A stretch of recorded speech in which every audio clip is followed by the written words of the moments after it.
Hello, welcome back to another episode of TravelPod, episode, I believe, 17, and correct me if I'm wrong, but I think it's 17 as of right now. In any case, we have Josh Rodriguez with us here today. We talk a lot about his basically upbringing and why he's such a great artist, how it was going on to the Random Time podcast, the loveliness and the benefits of owning your own business after a year, and a bunch of pop culture references and discussions. So and a lot of goofing around, a lot of laughing and strapping. So let's get to it. Roll that intro.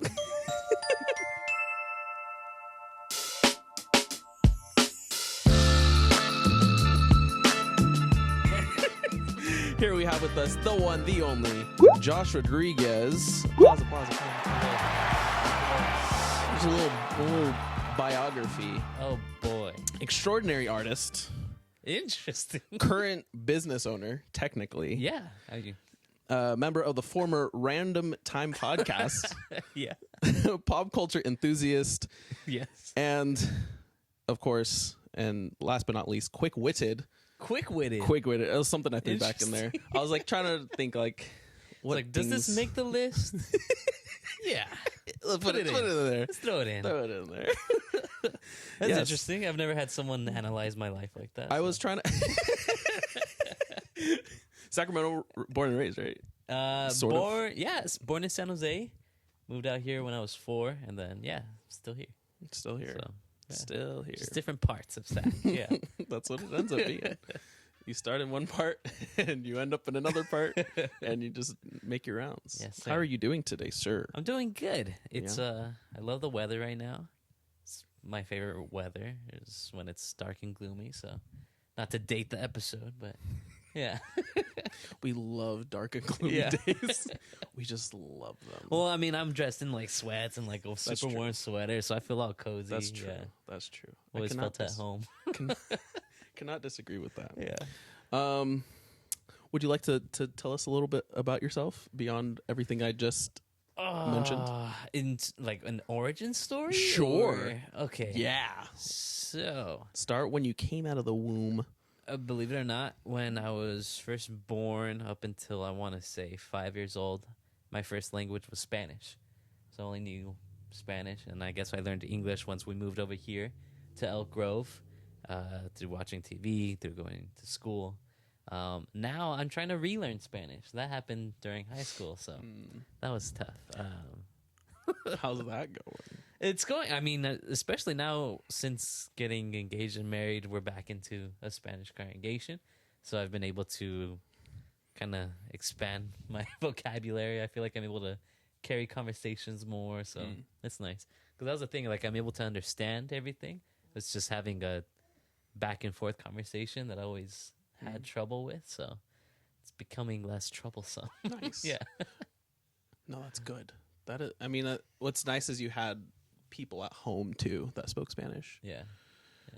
I have a person in this house that speaks Tagalog. There you go. But well, technically two. One never spoke a lick of Tagalog to us. There you go. And then one of them only speaks Tagalog to us. Like only when they're angry. I can contextually figure out why my grandmother is yelling at me and the reason why. Sorry, I didn't put the laundry into the dryer. Yeah. I understand that. And Context I will do that right you're putting together. 100%. What didn't I do today? Then when I go out to like friends that speak Tagalog, I'm like, I don't know any Tagalog except put your shoes away. There you know? Standard stuff. Yeah. Yeah. And then like armpit, throw up. The Throw important up? stuff. Yeah. You need to say throw up a lot? Yeah, surprisingly. At 4 years old, that's the things they teach you. Just throw up. Right there. That's on command. Yeah. And the laundry, that's why she's mad. The looks that you get when you tell the Filipino that those are the 3 words you know in Tagalog, they're like, what? Like, what situations have you been in where those are the only 3 words that you know? You know, you go to the market, local Filipino market, and armpits, throw up. And you throw up. There you go. There it is. Plain and simple. What else do you need to know? What else is there to know? See, that's all Kilani needed to know. Yeah. He's out in the Philippines He's right out now. there. He's living his Just life. Living his life. With Are there going to be episodes that are just you in terms of hope this, not. or is it mostly your walk and talks that you do? Oh, walk and talks are like my brain dump, Yeah. mindset, positivity. Uh-huh. Travel Pod is more of like the business and mindset origin story. So that's my other thing is Where when I first met you, I thought you were very stuck up and just kind of like, I don't know, it was weird. Where it's like, oh, he's kind of too like to me. Completely wrong. Wait, do that Completely again. wrong. Oh, puffed up chest. Oh, I thought that's just how I walk. No. I'm bad. Brought in a lot. That's funny. Nice. But yeah, very, very wrong idea of you. Because it only took about 30 minutes after. Yeah. I was like, oh, very, very wrong. Very wrong. This guy likes to play. So that had to be a weird moment. Like, it's probably still one of my favorite stories to this day. Because I don't think, because I think I had introduced myself to you, right? Like beforehand. Maybe it was just like in passing. Yeah. Oh, okay. Well, that just adds to You were busy. that just adds to the fact. Yeah. And then that's when I found my true love for board games, hanging out with you and your family. Really? Yeah. Like we would play Sequence at like different gatherings and stuff like that. That was like the main one. But it was like actual board games. Board games was when I started hanging out with you guys. Really? Yeah. I never knew that. It like ignited something in me. Where it's like, holy crap, I'm good at these games, and like I know how to like break it down in my head. So I'm like, oh, this is fun. I don't think I had ever had a chance to ask you that. Yeah, no. Because that's all we did when we hung out. You guys just invited us over, and you're like, oh, we're gonna play board games. Like, I remember like Rachel telling me, I was like, oh, okay, that's weird. All right. We'll see how this goes. Wait. What did we play that day? Was it Risk? No, we don't have Risk. We played? No, not Risk. It was Clue. We played Clue at your house. And for those at home, there's a system at Clue where once you know that system, it's just you just go down the list. And you're like, Ever okay, since check, we check, played check. Clue, I hated that game. Why? Because you figured that out. And then I was like, this game isn't fun anymore. The whole fun of the game is everyone getting it wrong. And then here's Josh on the side, like, figuring out basically the hack to the game. Yeah. And literally figured out, not on his turn, who did it, where, and with what. Someone gave an accusation. I was like, they're about to die. I already know they're about to die. And I was like, that's not it. We were all like, what is happening right now? And then he was like, yeah, it's so and so. He's like, based on what all of you said, because there's like 5 of us total. Yeah. It was so annoying. But I mean, I feel like I do that. I go in with too much of like an analytical mind with anything. Yeah. Where I don't really care about the rules of the game either. I'm gonna play this how I I'm want. like, I don't need to roll the dice. That's it. It's right there. I'm like, no, but you have to get in the room. But I know the answer.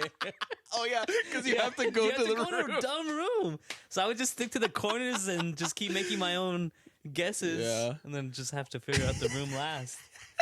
Yeah, it was horrible. It was, oh man. Not that I don't like playing, because you're one of very few people that actually enjoy playing board games with us. I love it. But that's interesting. I never knew that was the. You guys were talking about your Kaylani's D&D campaign. Mm-hmm. I really want to do that. Same. That's always something that I haven't done that yet.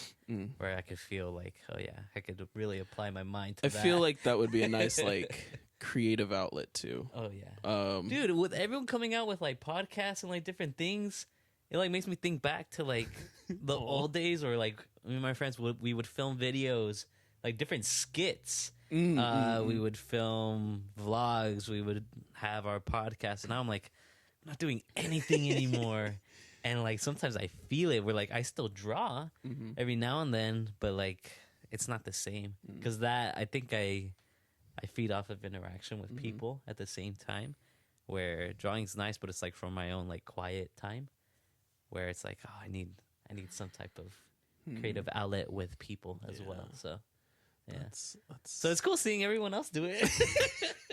here you are on the sideline Yeah. supporting. I'm like, it was great. It was funny. Andrew had sent me a screen grab from one of your vlogs, and I didn't know it was one of your vlogs. Got you. Which one? It was Basketball Tacos Assembly.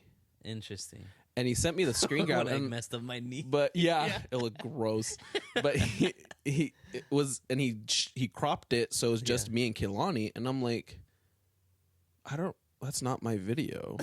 I know all the videos I've taken in my life. Yeah. And then some videos Who's even like filming me? No, for real. And then Miley will show me videos and I'm like, I've never seen this in my life, but I know the exact moment. Yeah. And I'm looking at this screen grab and I'm like, I don't even know what's happening right now. And then in the corner, it doesn't even say Josh's vlog. It just says the parentheses part, Basketball Tacos Assembly. I go, what is happening right now? And I was like, where'd you get this screen grab? He goes, Josh's vlog. I was like, oh my God. I don't even think I watched them. Sorry.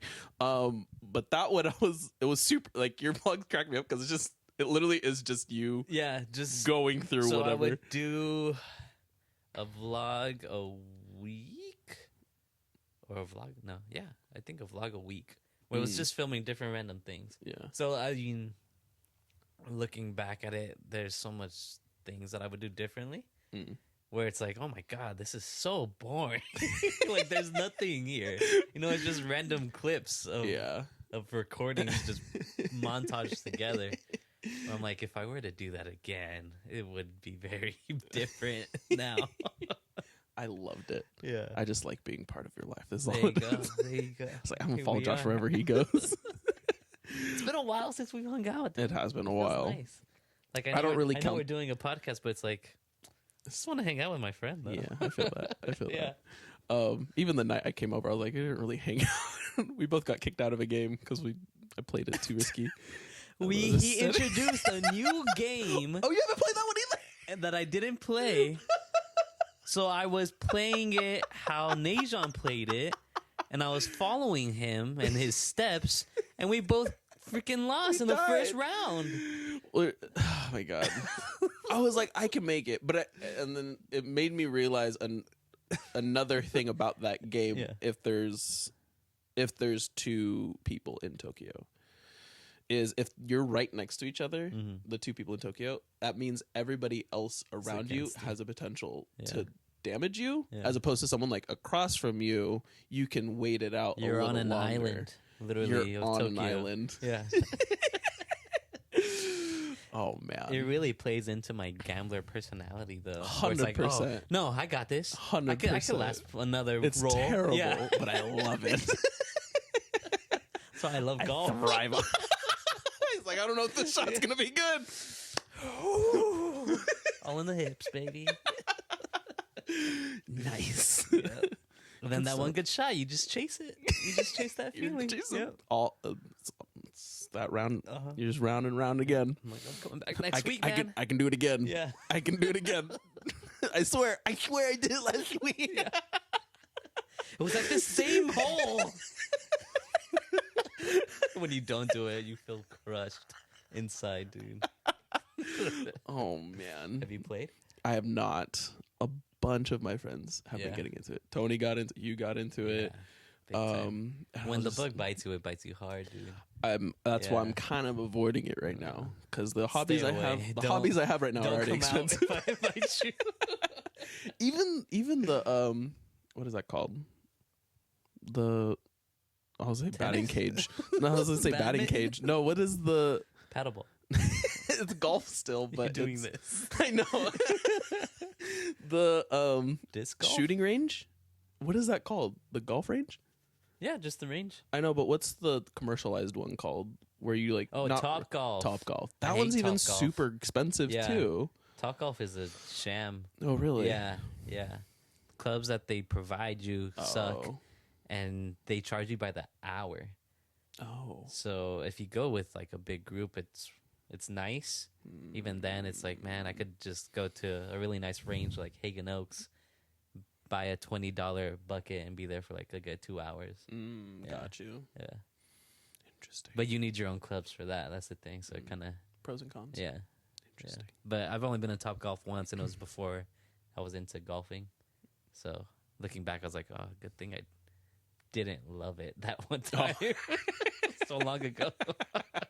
It's a good thing I didn't love golf at that time, because that would have sucked. Yeah, basically. Nice. Basically, yeah. I love it. So we're super off. This is what happens on the travel pod. I just start talking. Just happens.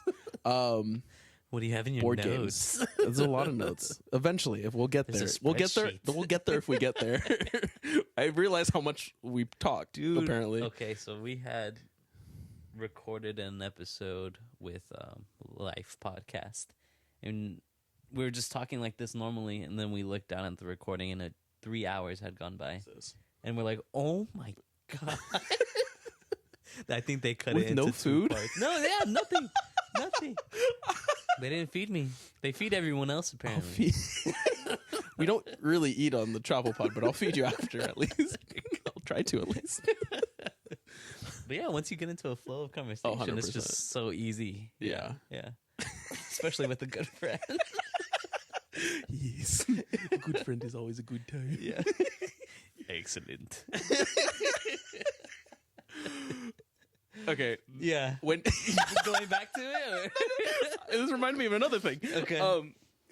The last time we like sat down in this kind of setting, and I In might this put setting? in somewhat similar Okay. was when we ate the 100 chicken Oh nuggets, my god. Oh my god. which never saw the light of day. As No, soon you as we didn't put it recorded, anywhere, huh? I didn't put it anywhere because I think I took off my shirt. you did Yeah. at some point. And So Najon had this idea. We were at his house, and it was the 100 nugget challenge. yeah, So we were both gonna eat 50 nuggets. So we went to McDonald's. Ordering that was hilarious. I think they gypped us. I don't think they gave us 100 either. No, they read it back to us, and we're like, no, that's not correct. In total, we need 100. Yeah, They're like, how many sauces do you want? Like, whatever correlates with 100 nuggets. I don't know. You tell me. Yeah. I've never done this. I don't know. And then recording that, it was legit just us talking while trying to eat these nuggets. I was like skimming through it, and Yeah. literally I was on the computer and just asking you questions from just this website that had like 1,000 questions to, I don't know, deep questions, Yeah. icebreakers, but we had been good friends at that Yeah. point, so I don't know why. But I was like, well, yeah, let's just go you through know this. this. Just eat my nugget. You know this question already. Give me Yeah. that. Your dad and Kaylani helped us out. Did we finish them? We can look back to it. I was don't know. so bloated. It Oh was- my gosh. It was. And the dumbest thing after, we went to like a baby shower We after. went skating, didn't and we? decided to We went skate at skating. that park. I'm gonna put you like, It was a baby shower. I thought it was a baby shower. It was some type of something. Someone was somewhere. We were at a park. We were at a park. Yeah. Yeah. I couldn't eat McDonald's for a long time after that. Not me. I went back the next day. I was just like, I can't look at it, I can't smell it, I can't touch it. I'm gonna vomit. Left you scarred. But Oh, now I can man. eat as many as I want. There you Not go. as many as I want. Not as 50. many as my body should have. 50. Not again. Not again. Not like this. Oh man. Yeah, that was crazy. That was the last time we recorded ourselves together. That's what, like, as I'm looking in the screen, I'm Yeah, like, that's you what I'm remember? remembering. That's the scarring that it has on my brain. Oh man. It's like the barbecue sauce. Not again. Not again. The Golden Orchards. It's too many fries. It's too many fries. We had fries too, right? We did get fries. Because Oh the my nuggets God. wasn't enough. I don't think you should eat chicken nuggets by itself. You know what I'm saying? You need some. You need some You need at least 2 fries with your 50 nuggets. Oh my god. Oh man, yeah, we got sodas and everything too. But what's great is we spent like $15 on that. Because it was when Yeah. 20 nugs Yeah. were $5. Yeah, it was Now it's great. like what, $6 or something crazy like Yeah, that. $7. raise their prices. Economy, man. Yeah. Crying. That affects business. See, it all works. There's a So connection here. interestingly enough, On the his $5 notes, it says bring up nugget challenge and correlate it to economy. it was $5. It was Now $5. it's $6. What does this teach us? Inflation. Economy. Yeah. Woo! All right. There you go. That was the first bullet point. I think that's still under the tell Check. me about yourself section. That's the I didn't bio answer that number question one. at all. You know nothing about me. All they know is all of our weird memories Yeah, together. we go back. That's all you need to know. We go back. Is it still recording? It The red disconnected. dot's still there. See, this is something Uh-oh. I don't appreciate. It's just randomly What phone did disconnected. you got the new one? This is 14. 14 Pro Not Max. the new one. No, not that It's cool. still bugging out. I still have my. I had 11 for Okay, the a 12. while, and it did good. For the longest time, I had the 8 up until 12 was the new one. I was like, okay, I'm just gonna every 4, Mhm. Oh, every 4 phones. I'll go. at least 4. I like Yeah. it. I like it. Every 4 releases. That's a good. It's a good range. Unless my wife wants a new one, I'm like, oh, okay, she gets one, I'll get one. That's so. That's how you justify. I can't let you have a better phone than me. Right. What good is that? Yeah. How am I gonna let you have something better Outdated than here. I am? Yeah. Dang it! Are It we rolling? disconnected Are we again. good? I mean, it's still rolling. It just disconnected. That's what's really You just want to see really grinds us my on your phone? gears. Well, I'm able. The other thing about this camera is it only Yeah. records up to 30 minutes. That's fun. So I have to So you have start to and really stop it. see. Does it tell you the timestamp It on does, but Okay. lucky for me, the plug is actually covering where the number is. You're like, So, just go lie down real yeah. quick. Just Right there. stretch. That's good right there. No, that's fine. I think in it's at 24. So Oh, in about so- 5 minutes. Set an alarm. Yeah, we'll do it for 4 minutes. There you go. Nice. Nice See, and this is how we safe. do it on the Travel Pod Yeah. business. We would record our old podcast on Zoom, and then the same thing. We only had like an hour. Mm. So, yeah. No premium here. Mm-mm. 30-minute camera. Maybe should have done it on Zoom in person. Just in 2 corners of the room. Hope the feedback is fine. Yeah. Hi. Freaking Oh boy, high-pitched singer in the background. I just love a good feedback. Yeah. Nothing better. Nothing better than a good old feedback. You know what I'm saying? Whew, all right. Okay. Nice. So, Yeah. is there anything else you'd like to tell us about yourself? Other than the bullet points, you kind of nailed it. I'm a married man. How long now? It's been 3 years now. 3 years Yeah. running. Freaking love my wife, man. It's fantastic. I'm gonna Yeah. clip that right there. Freaking Yeah. love my wife.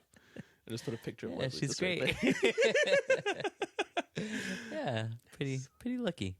Other than that, I mean, you basically summed up my life pretty well.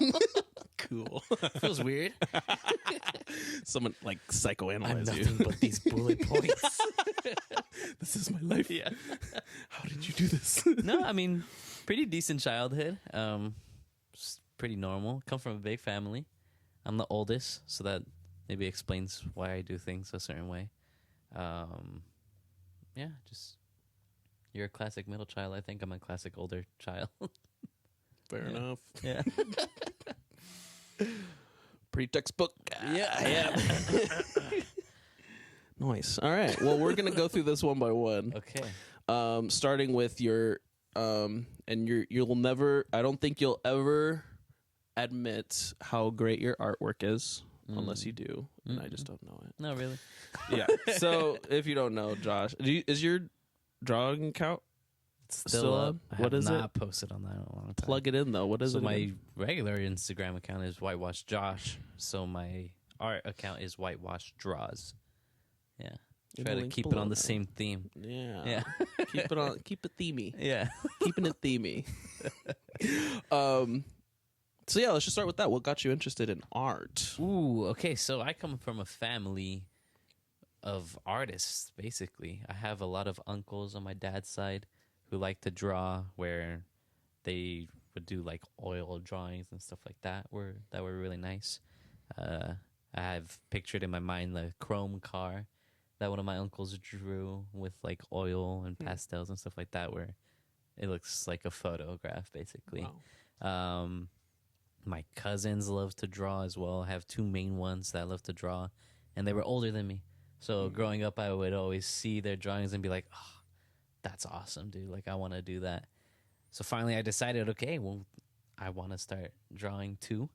The day that I decided that, I went up and looked up on YouTube how to draw cartoon characters.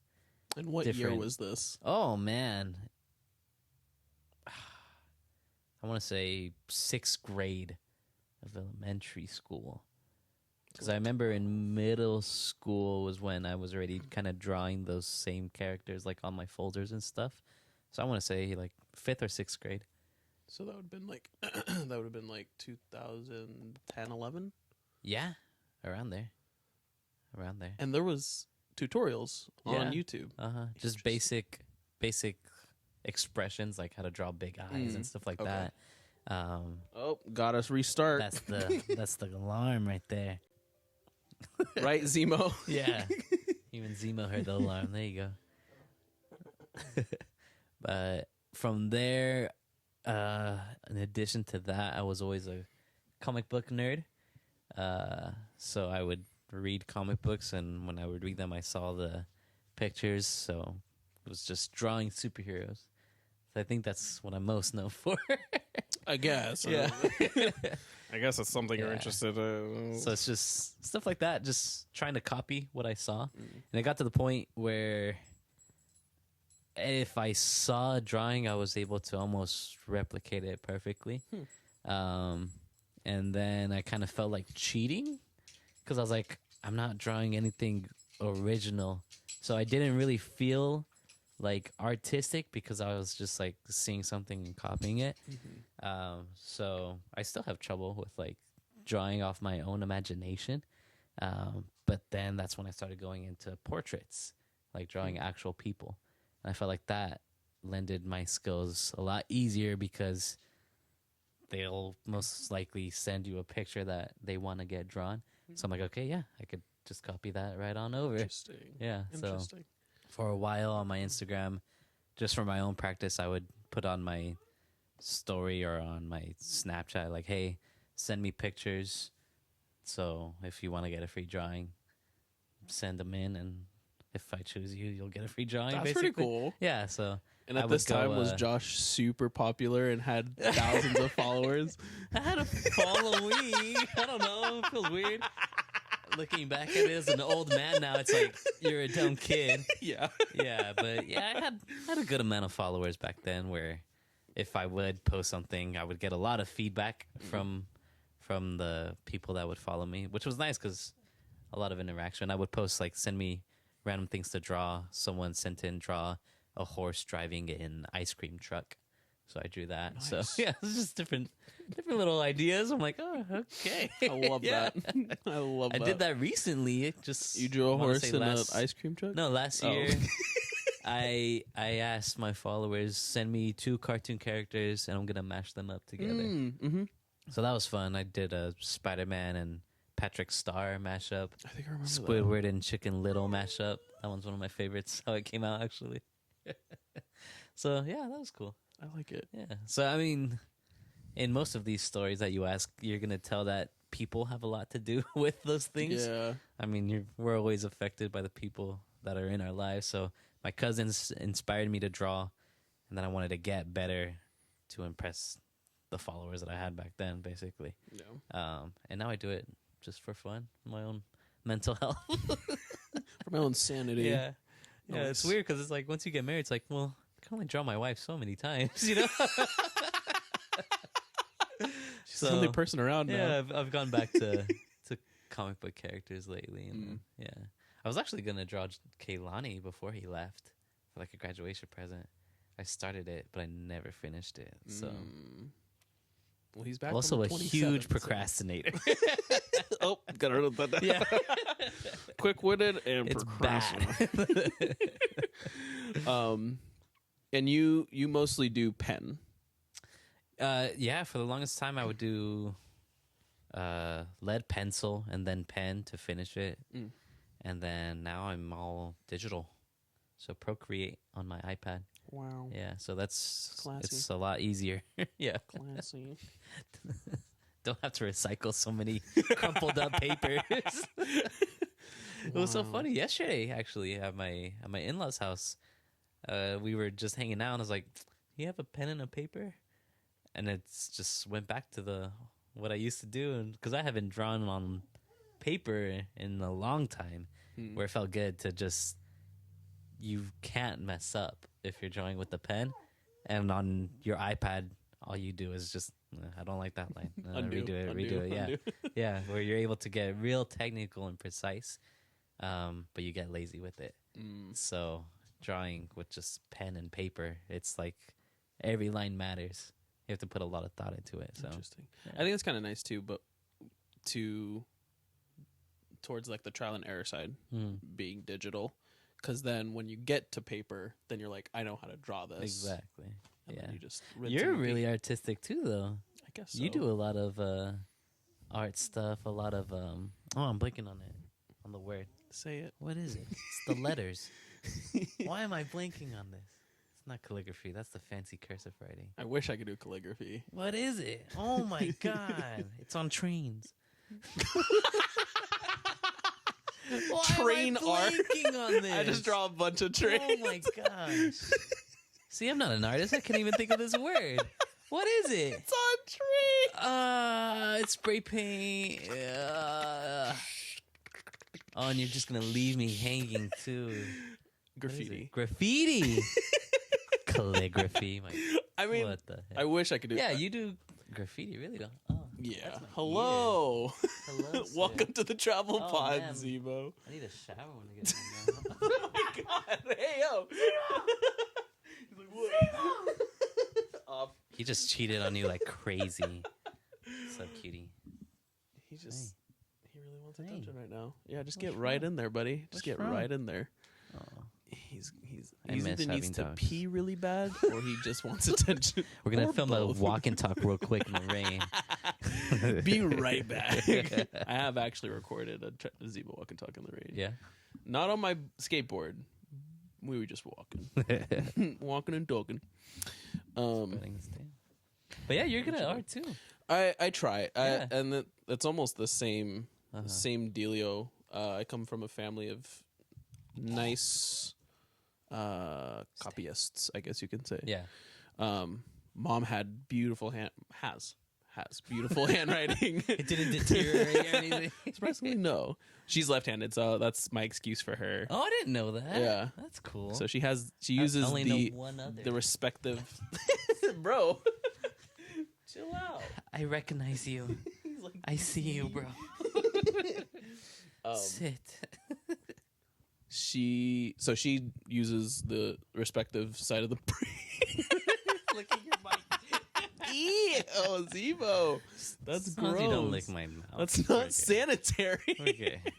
You can lick his equipment.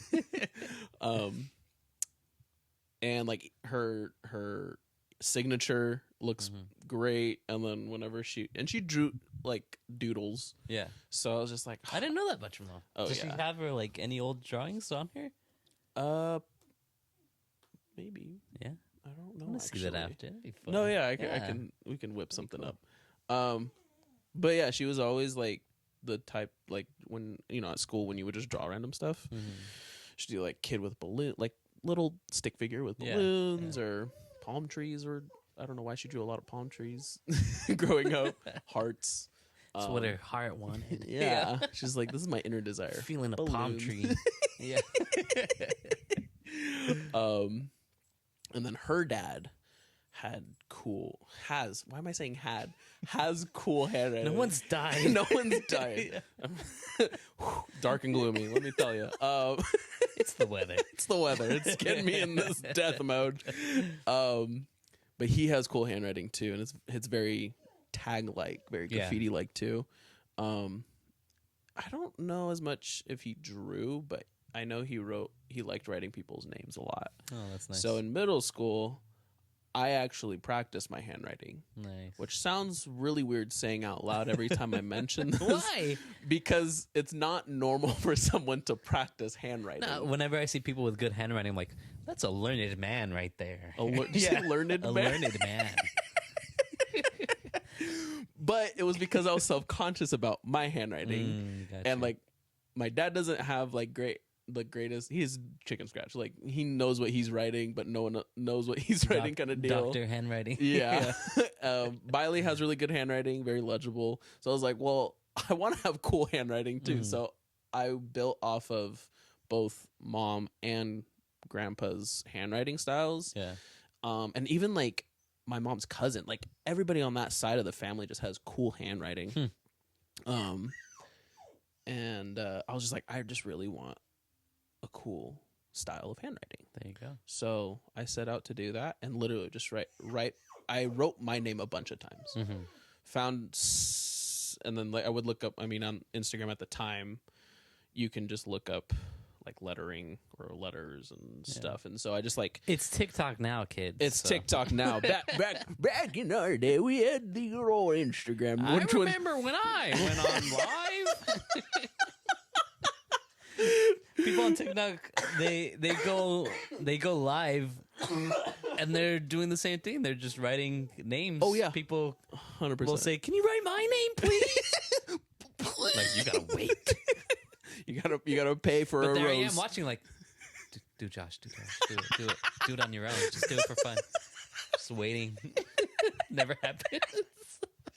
Yeah, I sit there waiting for them to watch to write out Najon. They're gonna write Najon. They're gonna do it. They're gonna do it. Oh no, no. But I don't want to pay you a rose, but if I have to, I might. Oh man!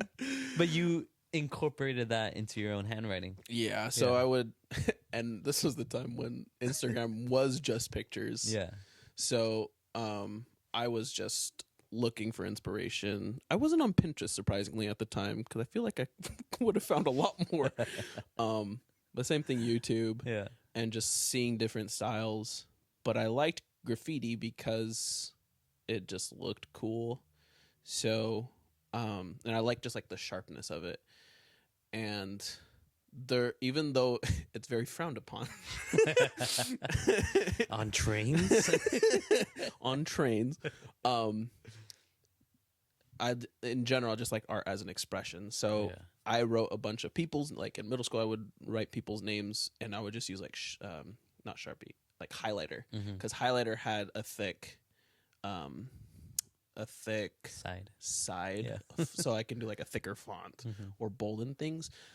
But I was never good with color. Interesting. So I was just like, all right, just whatever we had. And I love like thick markers because then you could just really get a bold outline. And then I got to a point where I was like, maybe I could sketch it out first and then go over it. More detail. Outline, more detail and everything. So I got super into it. I would do like full on artwork. And I don't know if I have anything I used to do, but I would do like actual color and coloring in and scheming and like drips and everything. That's cool, dude. And yeah, it was a nice fun time of my life. And now I'm like, it's nice having the iPad. 'Cause it's just endless paper. And then when you ink it over, it's like, well, if you mess up, you have to toss it. It's pure. But yeah, I still practice on like our names and stuff because there's certain things I'm like, I feel like it could look better. When we'd go over each other's houses, you would always write on my whiteboard something in graffiti, and I would draw a Batman at yours. Yeah. Really? Yeah. I What would remember I one write? time you left a message for the whole family, which was like, "Hi, Rodriguez family, I was here," or something like that. That was And just then me writing. you graffitied your name or something. did? Yeah. Wow. Yeah. That's You don't remember that? doing the most. It was in red marker. I remember. Wow, that's so specific. I don't. I can't. I did it so many times. Not graffiti, but I wrote on your guys' whiteboard so many times. That's so funny. That sounds like something I would do. Yeah. Vandalism at its finest. Yeah. I don't know why I forget that I do art. Yeah. I don't consider it art because I don't do it. It takes a steady hand. Sure. Yeah, for sure. Sure. Yeah. I'll accept that. Yeah. Good. I'm glad. Like, do I have steady hands? I don't know. I don't know. I don't think so. What is happening? Oh man. I guess that's a good question too. So how did you find your style? And before you answer that, water break. Water break. Don't be low hydrated, stay hydrated. Oh man. Okay. Thank you. I'll give you a moment to think about your answer.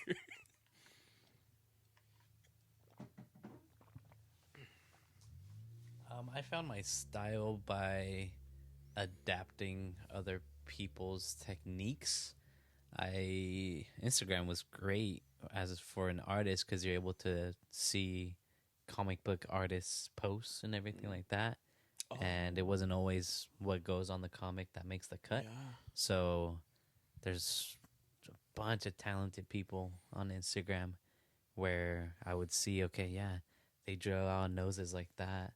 That's a cool shortcut. I could do that with my shading. I can do that. Where I'm still applying it right now. I feel like I'm still learning how to color my drawings now. Mm. That's something I wouldn't do before. But now on the iPad, it's so easy, you know? But there's definitely different techniques that you can use for that. If so, it's been just drawing inspiration from a bunch of different people where now when I do draw, I feel like I have my own style, but it's a bunch of other things thrown into it too. Yeah. Interesting. Yeah, it's weird. No, I like it. Yeah. Like a Frankenstein. Yeah. Frankenstein style. Chop me up and put me back together. Yeah. Chop him up. I guess that's kind of all around what people end up doing. Yeah. You just kind of pick and pull, choosing. Yep. Yeah. Like for the longest time, Jim Lee, he was my inspiration. Where I wanted to draw exactly. Is he like one of the prom? Is that Marvel? He was Marvel for a while with X-Men, but right now he's with DC. He's known for drawing Batman. Currently. Yeah. And then off his account, I found other ones where they also tried to adapt Jim Lee style, but changed it to fit theirs. And then so it's just like, seeing how they adapted that artist to their style, I was then able to kind of do the same thing. I feel like art has changed dramatically though since then, where now it's very like artistic, like in terms of like the Spider-Verse that came out, how you're able to not always be in the lines. You have shading doesn't need to be crazy smooth now. There's crazy hatching and dot penciling in, where that's been fun exploring that side of it, where I felt like before everything had to look like how it was. Like, yeah, that's a shoe because it looks like a shoe. And now it's like, that can be a shoe because just with the shading that you put into it, yeah, that looks like a shoe now, you know? That's crazy. I didn't even think about that. It's very interesting, where I feel like now a lot of artists on Instagram are even like messing with proportion-wise, where everything's still, it works the same way, but there's so much movement now, where I'm trying to do that in my drawings, because before I would just draw, okay, there's a muscly man just standing there. And now it's just trying to get dynamic with things. Interesting. Yeah, so art's always changing. That's a thing. Yeah. Where different things pop up with pop culture that will affect the whole community, where it's like, oh, we could do that. And that'd be fun. That's wild. Yeah, so it's like whether you choose to follow it or not. Yeah. It's fun. Like I did a Batman drawing where I tried doing When the do you shading. not do a Batman drawing? When do I not? Right? It was for when Michael Keaton came back. Mm-hmm. So that one I tried to do portrait style, Okay. where I tried to make it look exactly like how he looks in that movie. But so I started off with how I used to draw, like portraits. But then with the shading, I went with the Spider-Verse style, where I was shading with a bunch of different brushes and stuff like that. And it's one of my favorite things that I've done so far on the iPad, where it's like, okay, cool. Took my time with it, and yeah, I made it my own. So it was fun. It was a trip watching.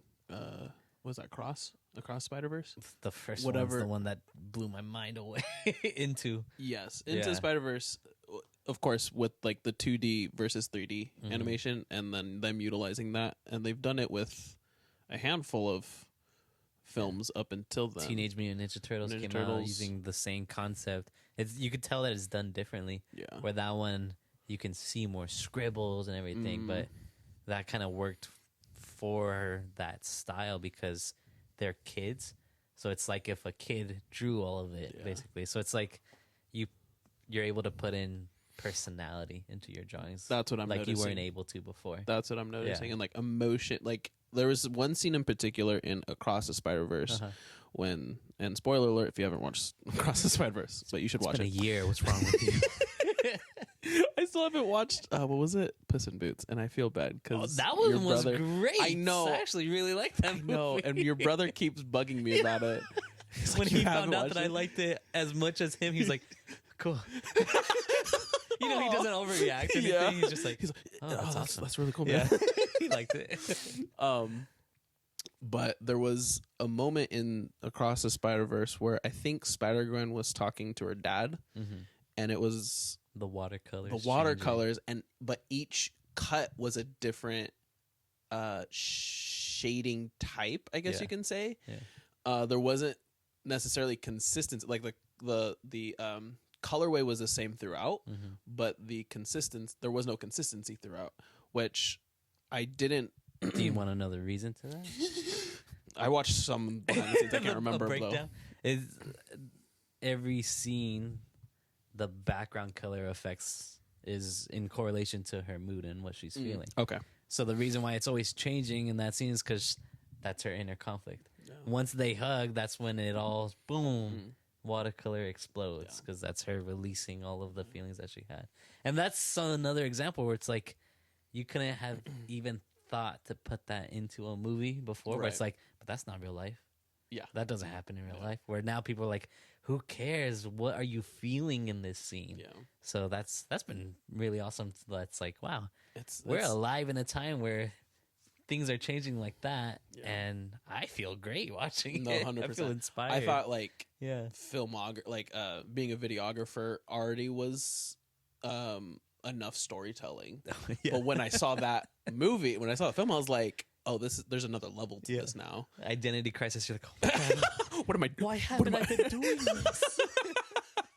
And that's why, like, when I watched my old vlogs, I'm like, there's so much I could have been doing, man. What is this crap? It's like, man, if I start vlogging again, I don't. And that's the thing. There's so many options to do now, where that gives you a reason to not do it because, like, it's too much work. It's crazy. Oh man, no, that was you bringing that out. That's an interesting world we're jumping into or evolving. I feel like into. Movies have like sauce now. Sauce. It's like you could have a basic meal, but you want that sauce to really emphasize. I think like since the 80s or 90s, there's just been like this interesting stigma to movies. Yeah. Now it has to be perfect. Like thinking about Marvel, like it has to be perfect and everything has to be right where it's supposed to be. There's a formula, and then after that, now people are disappointed. Then now comes Guardians of the Galaxy that blows it all out of the water, where it's like, oh, the soundtrack affects the mood, and you could do something different. Yeah, it just takes someone to make a risk, basically, and that now everyone's trying to copy what was done. So, yeah, it's nice. Art, business. Yeah. Nice. All right. Point number 2. Okay. No, that's I like hearing your art stories. because you have beautiful art. Thanks We'll put for it up right asking. here and right there. If you're watching the YouTube version of this, you will see it maybe? if the editor puts it up. And unfortunately, this editor sucks at editing. God, You guys mentioned it that you were gonna put something up, and it never came up. I was like, all right, I have to look it up. I literally watched episode 9 or something, Yeah. and I said that or something on the lines of, "Yeah, I'll show this video." I never showed it, and I was like, "Wow, that's weird. I wonder why the editor wouldn't put that in there." Gotta That's fire crazy. that guy. Gotta get a replacement for that dude. That guy sucks. Have you thought of like outreach in terms of this podcast, What do like you mean? to hire someone else to do the editing or something like that, or like If I can afford one, yeah. Yeah. To that point, that's cool. when we get to that That's point, cool. we'll get there. I don't Yeah. mind. Actually, what's That's what weird, you enjoy. That's what I enjoy, Yeah. right? I actually, and that's why I had Kehlani like hosting. I don't know like which episodes it was, but I was like, Kehlani, I actually want asked the you to host this, questions. Yeah. and then I'll just be here. Yeah. And he's like, okay, and it was working out. He's like, no, I don't like that. That's okay. But it was working out because I like being, I like editing. Yeah. As is. So I was just like, I'll just. When you were do talking whatever. about you editing your trip to Disneyland while on the plane, I was like, Was I talking to you wow. about that? No, it was on Oh, the Tony's. podcast. It was on Tony's, Yeah, I was like, man, that's what I would do. Like, Yeah. it's so weird because, and then I would do this my vlogs on iMovie too, where it's like there's some type of joy you get out of it. I remember I did one where it wasn't a vlog; it was like just a mashup to a song, but every cut went in correlation to the song and the melody. Mm-hmm. And there's a moment in the song where it cuts and it goes woo woo. And I remember there was one of the clips where I raised my eyebrows, so I synced it up to that where it goes woo woo with the eyebrows. Where it's like, that was cool putting that together. Yeah. Where it's like a puzzle where you put all the pieces in and then you watch the full thing. I'm like, okay, cool. 1 minute done. Let's go. 10 hours later. Also, one thing, because there were a few people that reached out to me like, hey, can you do my wedding video? I'm like, I'm not good at That's a lot of weddings. pressure. That's That's a super lot of intimidating. pressure. I did it, and I was like, I mean, this is just what I know and what I feel is appropriate and fits in well. And I look back at those videos, I was like, Everyone's got to start somewhere. start somewhere. I Yeah. never really wanted to go that direction, like with weddings. I know there's good money in it, but I actually never really wanted to capitalize on my filmmaking, Yeah. just because it was something I enjoyed, and I wanted it to be something I enjoyed. No, I respect that. I never And- sold any of my drawings either. No, So yeah. people would ask me like, "Oh, how much do I owe you?" I'm like, "I like doing this. Yeah. Like, don't just give it to you. Like, you're good." Especially if it was someone that I knew already. Because then it's awkward. Yeah. Like, that'll be $20. So, and my dad was like, why don't you just do this for work? And I was just like, it's something I enjoyed too much that I don't want to turn into work. I don't want it to turn into work, and I don't want to hate it. Exactly. And that was the bottom line for that. I enjoyed doing it still, like some of the weddings I did. I think, I mean, with practice and time, I would have gotten to a point where I was good at doing weddings, for example.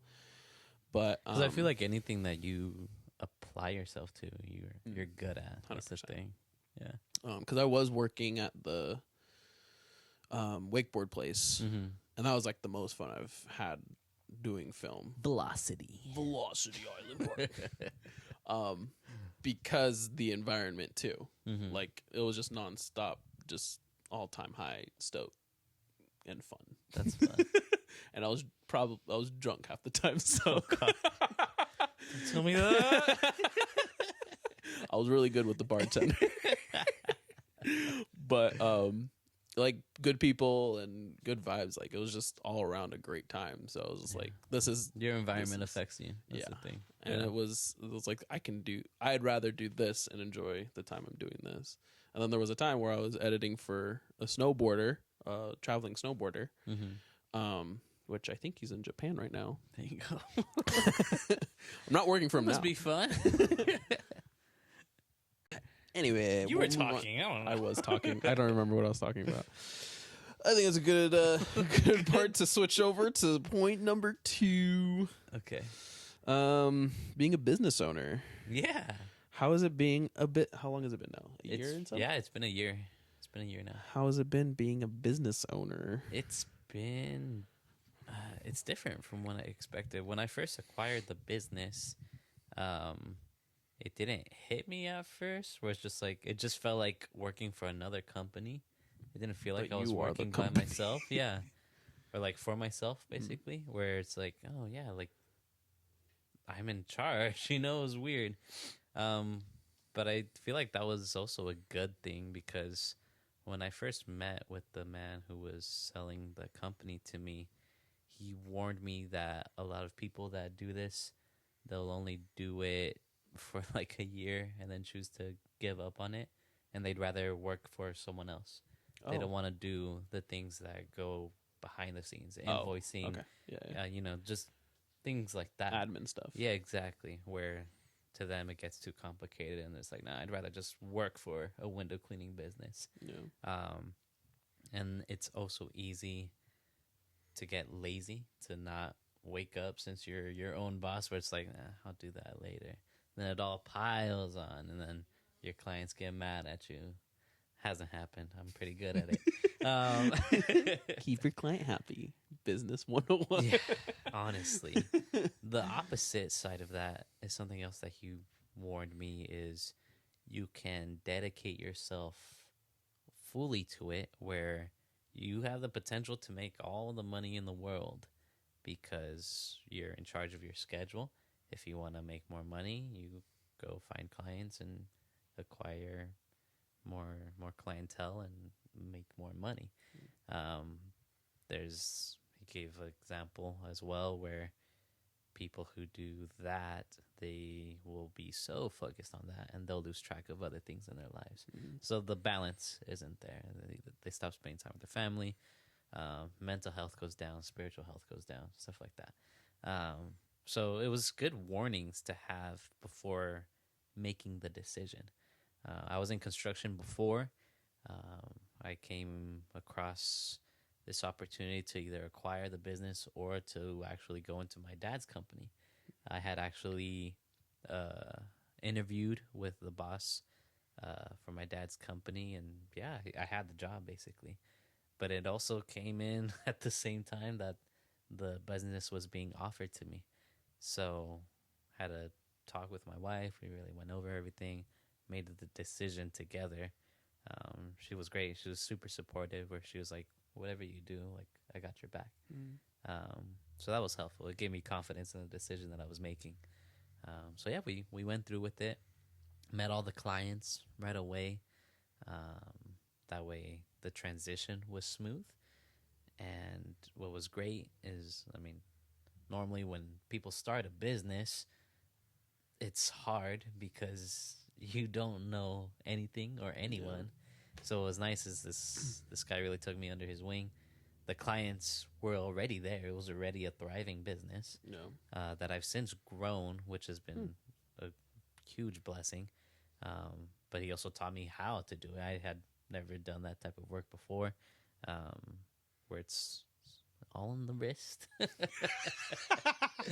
Nice. Yeah, so not a lot of investment goes into it either. You need your squeegee, a bucket, and a pole, Water and soap, which you could find anywhere. It's also funny too. I have my clients lined up where if I know my water's about to get dirty, my next client, I know they have a faucet ready for me to switch out. So just planning out that route. that's some so some things you just don't know until you get there. Exactly. Like, I'm out of water and I don't want to drive all the way back home to fill up a bucket. I had to do that once. I was like, oof, never again. Wait a minute. We're smarter than this. Exactly. So yeah, just different things like that where just figuring out your schedule to I like to start early so I can cut off early. Yeah. I've always been an early bird, so that kind of helped out with construction as well. I got used to waking up very early to be out in San Fran at 6. Lovely. Yeah. Mm. Yeah, and not only that, but you're doing physical labor, so I was like, I need a change. So that's why I was going into my dad's company, but didn't pan out that way. So waking up early has always been easy for me. So now I do it, and it helps because I'm able to get to the clients that I need to. A lot of the commercial clients that I have, they fill up with customers right when they open. Oh, So I need to get inside the facility, clean the windows inside first, and then the ones outside, so that I'm done. They get here, they don't even know that I'm there. Yeah. It's he warned me that it was kind of like a humiliating job, but I haven't seen that. I mean, technically it's under janitorial, where it's I think that's mostly why it would be assumed as. But I mean, I like it. Yeah. I've always been very detailed in everything that I Yeah. do. Like with drawing, it's like, okay, yeah, and that has to be perfect. Where I think that's translated perfectly, where it's like, oh yeah, it's satisfying to like see it all go down, you know. The water flows a certain way with how your squeegee goes, so it's all translated over. I'll draw out my name in soap before I squeegee. So it's like there's things that you can do where it's not all mechanical. You could have fun with it, Yeah. you know. I like to try different things with the poles to see what feels better. So it's all it's all up to you how you want to spend your time with it. But yeah, I mean, not everyone has this opportunity, and the fact that it was already established, I think helped out greatly. 100%. Yeah. Where I feel like it's like I kind of cheated my way into it, but And you have the mentor, which is nice too. You Yeah. have someone who's had it for how long? How long was he doing window cleaning? I want to say 10 plus years he was doing it for. So So he has experience, wisdom on top of that. So that's nice. yeah, so he definitely mentored me into it. Where even after it was my company, he was still checking like, oh, how's this going, stuff like that. He's like, have you figured that out yet with that client? I'm like, oh yeah, we're good to go. Where maybe I shouldn't say this. Oh gosh. One of the clients actually called me today. He was like, oh, it's been a year, and I realized I've never met you in person. I've only met his receptionist. It's an electric company, where I'm always done with them before 9:00. So I've never seen him. He's like, I just wanted to let you know, like, the windows have looked really good since you took over. I'm like, oh, cool. You know? Thanks. Yeah, so that's been nice. Another one of my clients, it was so funny. It was a taqueria, Mexican restaurant, where I went in this week and I'm cleaning, and she's like, where'd the other kid go? It's because they haven't seen me since I grew out my beard. I'm like, oh, it's me. It was so funny. I didn't realize that at first. I'm like, other kid, like, it's just me. Like, who else is cleaning your windows? I'm like, oh, That's no, so like, good. It's me. And she saw me. She's like, oh my God, it is. So she recognized me then. Yeah, that was funny. Where's the other guy? Yeah. Where did he go? We like 'cause- that guy. So I'll have different clients where I'll clean them once a month. I have other ones where I'll clean them twice a month and another every single week. So I fill out my month, and then that month just repeats. So it could get repetitive. That's something it was telling me too. Like, that's why people get bored. But just tune in my podcasts, and I get in a groove. So yeah, it's nice. So like because you're by yourself, and you're just doing what you need I'm to my do. own You coworker. go in, go out. Yeah, and then I've never felt humiliated. There's moments where people see that you're cleaning, and then they don't care. They'll still get in your way, and they'll make it harder. That'll happen. But most of the time, when you're cleaning, people want to see it because they find it satisfying too. I'm like, okay, I'll get fancy when they're watching me. A lot of times the kids will stop. We'll just kind of watch. But there's moments where it's like you hold the door for people since you're there, and they're like, the windows look great. Where it's like, oh yeah, like, that's why I'm doing it. You know, That's what I'm here for. It fills you up with where it's like, yeah, like, people notice Nice. when things look nice. So it's nice to contribute to whatever client I'm servicing. I think that was. I think I understand where the other guy was, or when he said embarrassing, Yeah. is if I was like, bro, you I was a construction worker. I'm not gonna be embarrassed. Yeah. Well, I was gonna say because when I was a painter, Yeah. Sometimes the owner would watch the whole time, Got you. Yeah. and so you couldn't make a mistake. You feel like a servant. You're just Yeah, you're just like, I'm so sorry, Lord. Yeah. So to that end, I feel like that could be embarrassing if you did make a mistake, which it's gonna happen. But you're gonna just live and let it be. Yeah. What are some things that you learned this past year getting into not just like running your own business, but even doing the admin side of things? In terms of the admin, it's just being on top of it. You have to, again, if you procrastinate things, it's going to go bad for you, especially like accounts wise, where once you get a check in, I go into my QuickBooks, check came in, paid for. That way there's no miscommunication between you and the clients where they feel like you're screwing them over, basically. There's an example where a check didn't come in. They thought they sent it and never did. But I know that I never received it because of my own accounting system, where that'll really help out your business overall. Where if you're not inputting the data, it's going to be a mess, basically. And that all goes into tax season is coming up, and I know exactly where I'm at with things. So it's the more on top of it you are, the smoother things will go for your business in general. So, which is a great time to shout out our sponsor, Turbo. No, I'm just kidding. TurboTax. Yeah, so yeah, it's basically it. Just being responsible, and that's one of the things where that was one of the realizations. Just like like I own a business now. Like that's something that I shouldn't be taking lightly. Like it's a big responsibility because what I do affects my family. It's our livelihood. Yeah. That's how we pay for things, Yeah. So if I'm lazy with it, I'm not just screwing myself over. I'm screwing up my wife. Messing everything up. And I don't want to do that. So it's just adulting now, basically. Lovely. How far we've come, nation. But there's a lot of things to think about. A friend of ours, he's a wealth management advisor, where when he found out that I had this business, we got together, we figured out, okay, what's your retirement plan going to be like? There's a lot of different things that you don't think about when you're working for a company because, you're in that plan, you know? If you're your own business owner, you need to take care of yourself. So it was great where I would recommend that for anyone, whether you have a business or not. Talk to people who know their stuff already because there's a lot that I didn't know where now I'm thankful that I know in terms of just being smart with your money. You can save and save, but if you're not putting it anywhere that'll grow or benefit you, you're wasting your money. You got to pay yourself for the future. So he really helped me out a lot.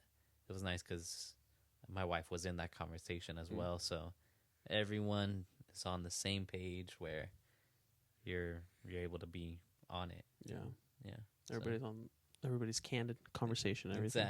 Exactly. No, that's crucial too, because I think that's one of the things that people don't realize is what's your exit strategy. Yeah.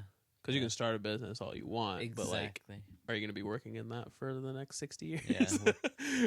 When you do retire, what are you going to retire on? Yeah. You know, it's just different things like that where it's like, man, why didn't I think of that before? Or I feel like that should have gone into my decision making before. It didn't happen, unfortunately, but I'm glad that it's happened now. Which, since it's been a year, I feel like it was a good idea that you didn't. Because now you're like, okay, cool, I do want to do this. Exactly. Yeah. And it's something that I can see providing for our lives for a good amount of time. Yeah. And then, when you put your monies in respective places where they are making money, 10, 20 years, then you can just call it quits, sell Yeah. the business, do whatever, Exactly. and then just go. I'm looking from forward to that day, selling there. the Yeah, business. right. Let me grow it a little more, and then we'll talk. Are you thinking about like scaling or no? At the moment, no. I mean, that's the thing. It's so fresh. Where Sure. Okay.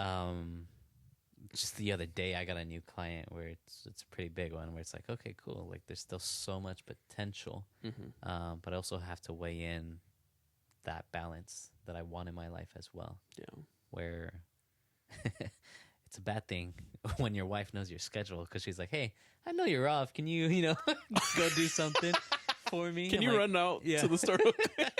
That's something that the guy told me. He's like, my wife is always sending me out on errands and stuff.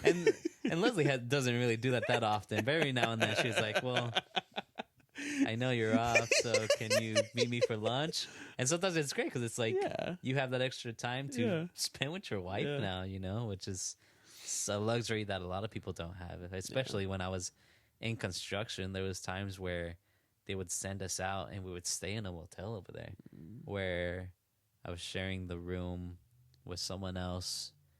I would text Leslie every day, but it's not like I could have like openly called her or anything. So I wouldn't see her for like a good week until the weekend. And that would go on for maybe like 2-3 months where that happened. Where that was, man, it was bad. So I'm glad that we have this flexibility now where, it's just like, hey, I'm off. You want to get lunch? So it's nice. Yeah, it's been great. It's been great. I love it. I love it. What would your advice be for someone like who might be thinking about getting to business after all the things you've seen this past year? What are some things that a new business owner would want to know? I think it depends on your business, but the biggest one is anyone, no matter what the business is, you're selling something. You're selling a product, whether it's your time, your energy, your services. Make sure that what you're selling has a need in the market. I don't know if you can remember seeing a window cleaner. There's not that many, So I am being aware of that. I have a big market where, there's some window cleaners out there. Bell Brothers is out there. But since it's such a big company, I'm able to provide something else that they can't, which is a full dedication to whichever clients that I have. Here, I mean, not to make a joke out of it, but it's like in The Office, Dunder Mifflin versus Staples, right? Where it is kind of the same thing. You're able to, it's more of a personal relationship, but a lot of people value that. Where, they don't want to deal with a big company. They would rather deal with one person instead, just because it makes things a lot easier for them. And then you're benefiting because you don't really have competition where you're out fighting for clients. Instead, your clients are the ones recommending your services to other clients. I have not had to go, door to door or window shopping where now I'll have a client where she's like, hey, I have these other locations. Can you do that as well? I'm like, okay. I definitely can. So Jamba Juice is a big client where I service a couple of them, where just recently now I'm doing the one down in the Galleria Mall, like actually inside the mall. They have so windows? It's just just like those glass windows right there. Those big ones. Oh, they actually have a storefront. Okay. Yeah, it's not food court or anything. Floor. I was like, is it just a food court jump? No, it's. I mean, it's there in that section, but it's off to the side a little bit. Yeah, next to the pretzel. No, the Cinnabon. Yeah, so nice. So it's been nice, and that's happened a couple times with whether it be Subway, Jamba Juices, chain restaurants. Having a good relationship with your clients help. I was able to meet, I think, the district manager to the yard houses. So I cleaned the downtown one and the Roseville one. And when I was cleaning it, this guy was watching me. I didn't know who he was. He later introduced himself. I was like, oh, you're a big name in this company. And so that's another thing. I mean, no matter who's watching, put your best work out there, because the person watching you could own the business. Yeah, never know. Where he's like, hey, I really appreciate all the work that you put in. Like, you service this other location too, right? I'm like, yeah. He's like, well, we're gonna open one in Elk Grove, and we want your services over there once it opens. So that, I mean, that's already lined up in the future, where it's like, okay, cool. Now I know, and once that site opens, that's gonna be more in instead of out, basically. Yeah. So Interesting. yeah, I mean, as far as that, I mean, I don't know. I'm still figuring it out. Oh, yeah. You're a baby. Yeah. Wee little infant. You just started taking your first steps. No, that's really cool. Hopefully that's helpful. Yeah. No, anything helps. Yeah. Anything on the travel pod. If you have any kind of value, we'll take it. That's actually our tagline. Whatever you have, we'll take it. There you go. The travel pod. So I wanted to ask you, what motivated you to do this? The travel pod? Yeah, because I know you are lending out advice to people, but why? What's the reasoning behind that? So with our earlier episodes, I'll say episodes 1 through 4. Yeah. Something I realized right after this break. No, stupid. Let me set this again. Gotta set the timer now. You know what I'm saying? Something I was, I'll say passionate, but more disappointed in. Something I was really like honed in was, so I'm turning 25 this year. You're 26. Yeah. We don't know obviously the things that we know now back when we were 16, 17, 18. Yeah. So my whole thing was, why don't we know these things? Why as isn't no young one people? telling us, giving us advice? Exactly. I see. And most of the people that do talk about it are older, upwards of 30s, 40s, 50s. Only we knew. Exactly. Then. Yeah. So like young ones talking to young ones about these things that we should know about when it comes to money, when it comes to mindset, when it comes to just everyday things. There's more of those I wish I knew. So giving another young person the opportunity of like, oh, that's how he does it. Even if they don't initially apply whatever we say on these podcasts in their lives, but they can recollect, Just like, having hey, that in the back of their head. exactly. Yeah. So that was kind of the initial reason why I started doing TravelPod, was to give young ones that insight and foresight. Yeah. Not that I'm like 60 years old and I have all this wisdom, Not yet. but I have something to give. And I'm like, even if this just helps one person, have that moment, that like click, that light bulb moment, aha moment. I'm like, that's all I really want to be able to do. Yeah. It's a good question. I actually forgot that's what it was. Yeah. But in my earlier podcast, that's kind of how I started off. I don't really do it anymore, but I commend that. Yeah, for sure. And I was to a point where I'm like, I kind of want to become a teacher just so I can help people in school, because no one teaches how to do taxes. Yeah. No one teaches how to deal with anxiety or depression. No one teaches how to start a business and the back end admin side of things when it comes to running your own business. So you only figure those things out, either you pay for it or you learn it. Yeah. Those are usually the only two ways to go about it. So yeah, that's kind of the whole shebang. That's cool. Yeah. When you had texted me to get on, I was like, I don't want to say yes, because I hadn't listened to it. So I'm like, okay, let me listen to it then. Okay. I didn't want to say yes without, seeing what it was all about. Sure. And then as I'm listening to it, I'm like, why is he doing this? This is interesting. Like, I liked what I was listening to, but I wanted to know the reason behind it. So now you know. Yeah. Now everyone knows. Yeah. Now I could recommend it. Otherwise, be like, no, don't listen to this podcast. I'm like, they're paying him. It's a pyramid scheme. If you invest in this, do you want to be rich? Yeah. Because that's what a lot of people do with these types of ideas. 100%. So that's why I understand your reason now, where it's like, okay, cool. I could get behind this now, where other people get wrapped up in programs and stuff like that, where it goes downhill fast. Which, I mean, if you're down for that and you have the means to do it, then by all means. But most of us are like dirt broke, so. And so we listen to TravelPod. Yep. Thanks for coming on. Yeah. That's cool. Thanks for asking. That really just oils the joints. It's good to have your purpose every time you record, because that'll affect your conversations. Zemo Walk and Talk, episode 15. Yeah. No, I'm just kidding. There was one episode that I talked about that. Yeah. There you go. But I appreciate that. Yeah, with our old podcasts, it was called Random Time Podcast. Our purpose was to be dumb with our friends, so we never forgot that.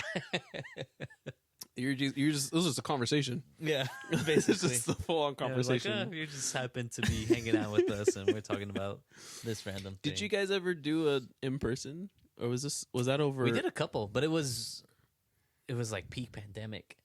So that was the plus side of it too, because it gave us a reason to keep in touch every single week and have conversations where we didn't feel that loss in friendship. No. But yeah, we did like one or two in person once things had died down. But that was almost like right before it ended. Interesting. Yeah. I think that's a good transition into the podcast, the Random Time podcast. There you go. So was that the motivation? Was just you guys wanted to stop it? No. Or to start it? To start it. Yeah, it was before podcasts were really popular. Or I feel like once we came out with ours, we saw everyone else start to do it, who were like, we knew we're watching ours. So we're like, oh, okay, cool, I guess. Wait, run that back. Where we knew people who were watching our podcast had an idea to create their own, basically. Okay. We're like, okay. It's cool, Copycat, whatever. But yeah, it was Enrique who was the one that was reaching out to us, where it's like, hey, I want to start a podcast. Let's do it, me and you, Like, okay, yeah, we can invite this guy in. We could all do it. Where that got the ball rolling. He recorded the first one by himself because no one else was able to do it, That was one of the best episodes. Just him trying to think of what to say. Yeah. Just talking to himself, essentially. Yeah. We had a core 4, and then we added Omar and Joel later on. So it was complicated, all trying to record on the same day with that many people. But it also helped because if people couldn't make it, you had enough people to still carry an episode. Yeah. We would have segments, a debate segment. That was fun, where you were assigned your position. Oh. You couldn't choose what side you Pro wanted. or pro or against. Yeah, so sometimes you were defending something you didn't like. Those dumb things like hot Cheetos versus Takis. Yeah. Six Flags versus Disneyland. I loved listening to Luigi because passion, he's so man. obnoxiously passionate. Yeah, he's just. What else? We had Guess That Song, where we would read off the lyrics to a song, and then whoever would guess it first got a point. Different things. Team style or no, like individual. Yeah, and then we would keep track. We would post questions on our social media, and then we would answer those questions if anyone. Is the Instagram is the page still up or no? I have not looked that up in a long time. Because I think every time I try looking it up, it's not there. And I think Enrique owned the accounts, so once he decided we were done, it's still on Apple Podcasts. So I was oh, really? Yeah, that's cool. I don't have Apple Podcast. I just have Spotify. Oh, yeah. Well, it comes with your Apple to, device. So interesting. I might need to download that just to listen to some old video. Yeah, man. Did you guys ever Did you post video too? We would post clips. I remember That's right. That was one of the topics you talked about with your Zemo Walk and Talk, just creating content off of your videos already. Where we would do it on Zoom, so we would record our Zoom meetings. It came in handy when Luigi fell out of his chair. We posted that clip. That was fun. Yeah, just different things to promote. Yeah. You know, the you get what you put into it. So I would be promoting the podcast every single week on my story. I felt like I was the one that would promote it most out of our friend group. I guess that became my role. You're the marketer. I was editing the podcast as well, so I understand everything that goes on behind. I would just use GarageBand. Your setup looks way more high tech than mine. I was just like click, click, click, just cutting out the pauses. Yeah. Yeah. So it was fun. I look back on that, and I'm grateful because we captured a moment in time where I was transitioning from moving out to being engaged to getting married. So I felt like we captured those years there. Yeah. Where I'm able to listen back. I'm like, oh yeah, that's where I was in life at that moment. That's and crazy. I'm able to just be back in those shoes automatically. That's crazy. Yeah. So I'm grateful for it. Yeah. We ultimately ended it. Some people would say abruptly, but when we started it, we had agreed that we were going to do it for a year. And after a year passed, we were all going to see how we felt. Yeah. So a year passed, we could see some people weren't as into it as before, you know, which is normal. You do something so often, you feel kind of not as enthusiastic. And we didn't want to keep doing it if we all didn't have our hearts into it. So ultimately that came around and we're like, I think it's the time to stop. Yeah. Yeah. I think it was a nice phase. Yeah. Too, because like you said, like it was the height of pandemic. Like everyone's at home. I just want to listen. Yeah. You know? Where are you gonna go? Yeah. But like on top of that, it helped the core four of you to stick together. Yeah. Which is, I feel like one of the hardest parts of pandemic was just keeping in touch. It helped out everyone. our mental health like crazy. Because I mean, my wife is fantastic, but I needed more interaction with people. Yeah. I feel like I get energy from it, even though I also feel like an introvert at the same time. I don't know what my personality test is. I haven't taken that. No. You said You said some letters. I was like, I don't even know what that. How many times have you restarted? I think it's been like 2 hours. That's a good question. No, it couldn't have been 2 hours. I got here at 3:20. 2 hours? An hour and a half because we didn't start recording right away. That battery ran out real fast. Jeez. Everything's still good. Like the mics are all connected and everything. We're gonna cross our fingers and hope. Technical difficulties. It helped us keep in touch. Keep in touch. Yeah. Especially, and it was just you and because you and Leslie got married in 2020. 2020. Yeah. You were the first Zoom wedding I did. There you go. Yeah, you helped us out big time. That was terrifying. Yeah. I was like, I don't know what I'm doing. Last second, we decided, hey, we need some speakers at our wedding to be able to hear everything. Did I brought you speakers brought over too? your speakers. You brought over your microphones. Really? Everything. Oh, wow. Yeah. That's crazy. And if it wasn't for you, no one on Zoom could have listened to the. That was a really good setup. Yeah, it was I'm nice. remembering now. Nice. Yeah. Thank you. No, yeah, you're welcome. I was nice being there. Yeah.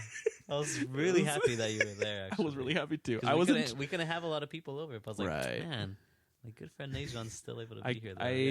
I don't remember what happened, but I was there. You say you don't remember your wedding, but I remember mine. Oh man, I just remember one of the key moments. You were actually bawling afterwards. I think Leslie might have been too, but you guys were saying hi to everybody on Zoom. Yeah, I just remember you bawling, and I was like, "This is nice." It was it was one of those moments where it was like happy and sad because like I just got married, so I'm That's super heavy. happy. That's heavy though. But then when I see on Zoom my grandpa, and he can't be there in person, where that's where it's like, we wanted to do so much, but we couldn't. But still a happy day. Yeah, for sure. And then who was it? Enrique was holding the Yeah, umbrella. he was holding up the I umbrella. have a picture of that. That was legendary. Sun was right in our eyes. It was a beautiful moment. Yeah. But no one could see.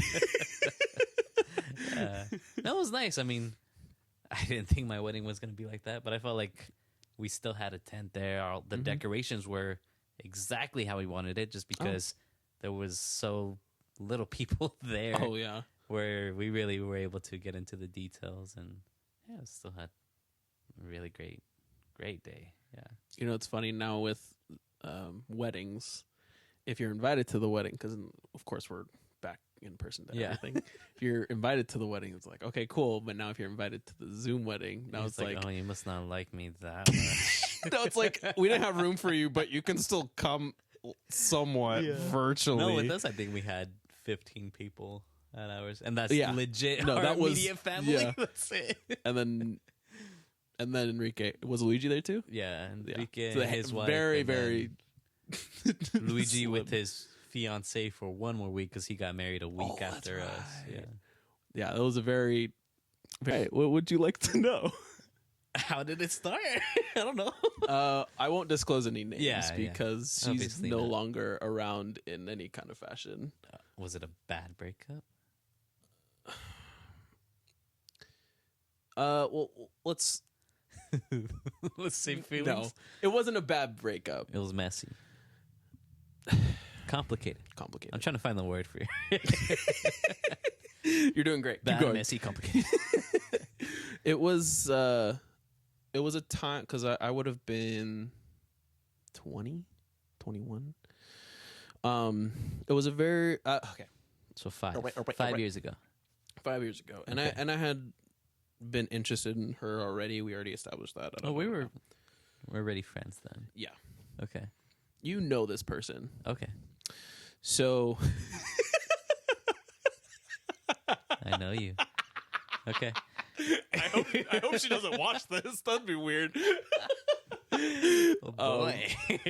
And So that's the comment you blocked.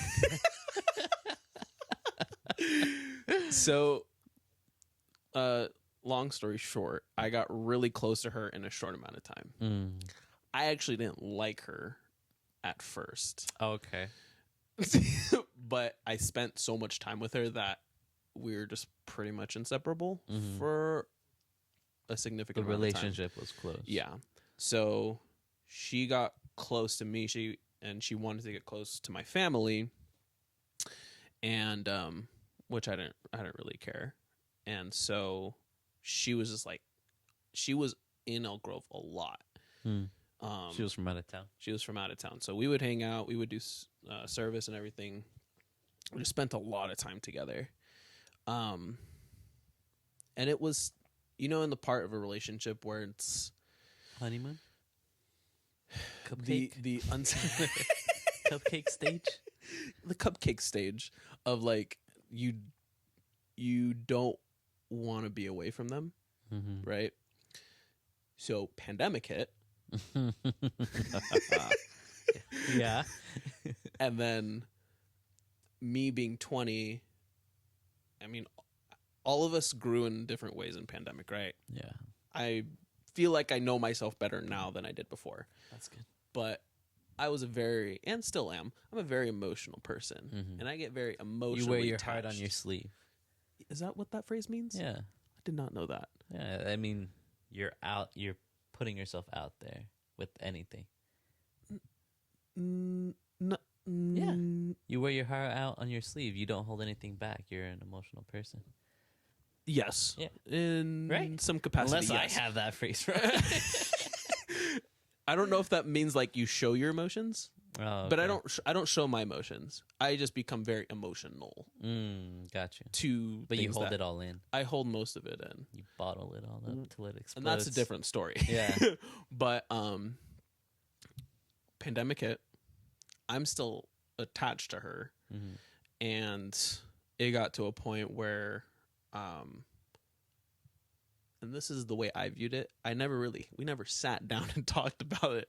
Yeah. But it was to a point where I was so attached to her, like so needy of her, that she was like, no, I don't want that. Interesting. but it wasn't like It was just too much. it was for too her. much. Like, yeah. and I look back and I was like, okay, granted, yeah, I think I was too much. Mm-hmm. So I was like, I'll take that. She backed out. She was like, did the whole I still want to be friends deal, which is never works out. You liar. And then she ends up starting to date this other guy that she told me not to worry about before. It's fantastic. So that was nice. You double liar. And I went on like an interesting, because that was the part of my life where I started taking business more seriously. Mm-hmm. So that kind of escalated the whole business side of me. That all the time and effort you dedicated to her was now. Yeah, into that was my this. outlet. Yeah. in a way, and it was more painful not knowing what happened exactly. Not having an explanation. Not for having it. any explanation, because I mean, essentially, she just cold turkey left, and I was just like, okay, I didn't want to be the person to be like, I need to talk to you. Like, like she already doesn't want to talk to me, so Like, that was the problem. right. Like I still wanted it, Mm-hmm. and Just for your own closure. for my That's closure, normal though. but I was, as I'm like reasoning, and I'm like, is closure even real? Mm-hmm. Because even when you do get it, do you have that satisfaction? Exactly. Are you going to be upset? Am I going to be like, what change is it going to make to my life knowing her reason? She's gone. I don't really need to know now. So that was kind of my outlook on that. And I had to, and it was hard because middle of pandemic. Slipping in these quotes. You have to. It's part of the travel pod. Well, thank you for sharing that. Yeah. Do you have any other questions? Is there anything else you? I mean, that'll be after. I'll get names later. I'll do it over a drink. Yeah. Dude, we could drink together now. We can. That's so weird. Is it? Well, because before, okay. even I was barely drinking. I'm not even a heavy drinker or anything.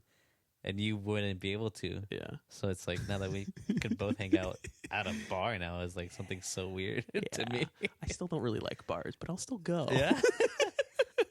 There's actually a few downtown that I liked. Yeah. But they have like good food too. That's my Exactly. thing. I'm like, I'm good A food. brewery's fantastic. Yeah. Yeah. That's the game. There you go. You say game a lot. Do I? I feel like every walk and talk, you always open it up. Still getting after that game.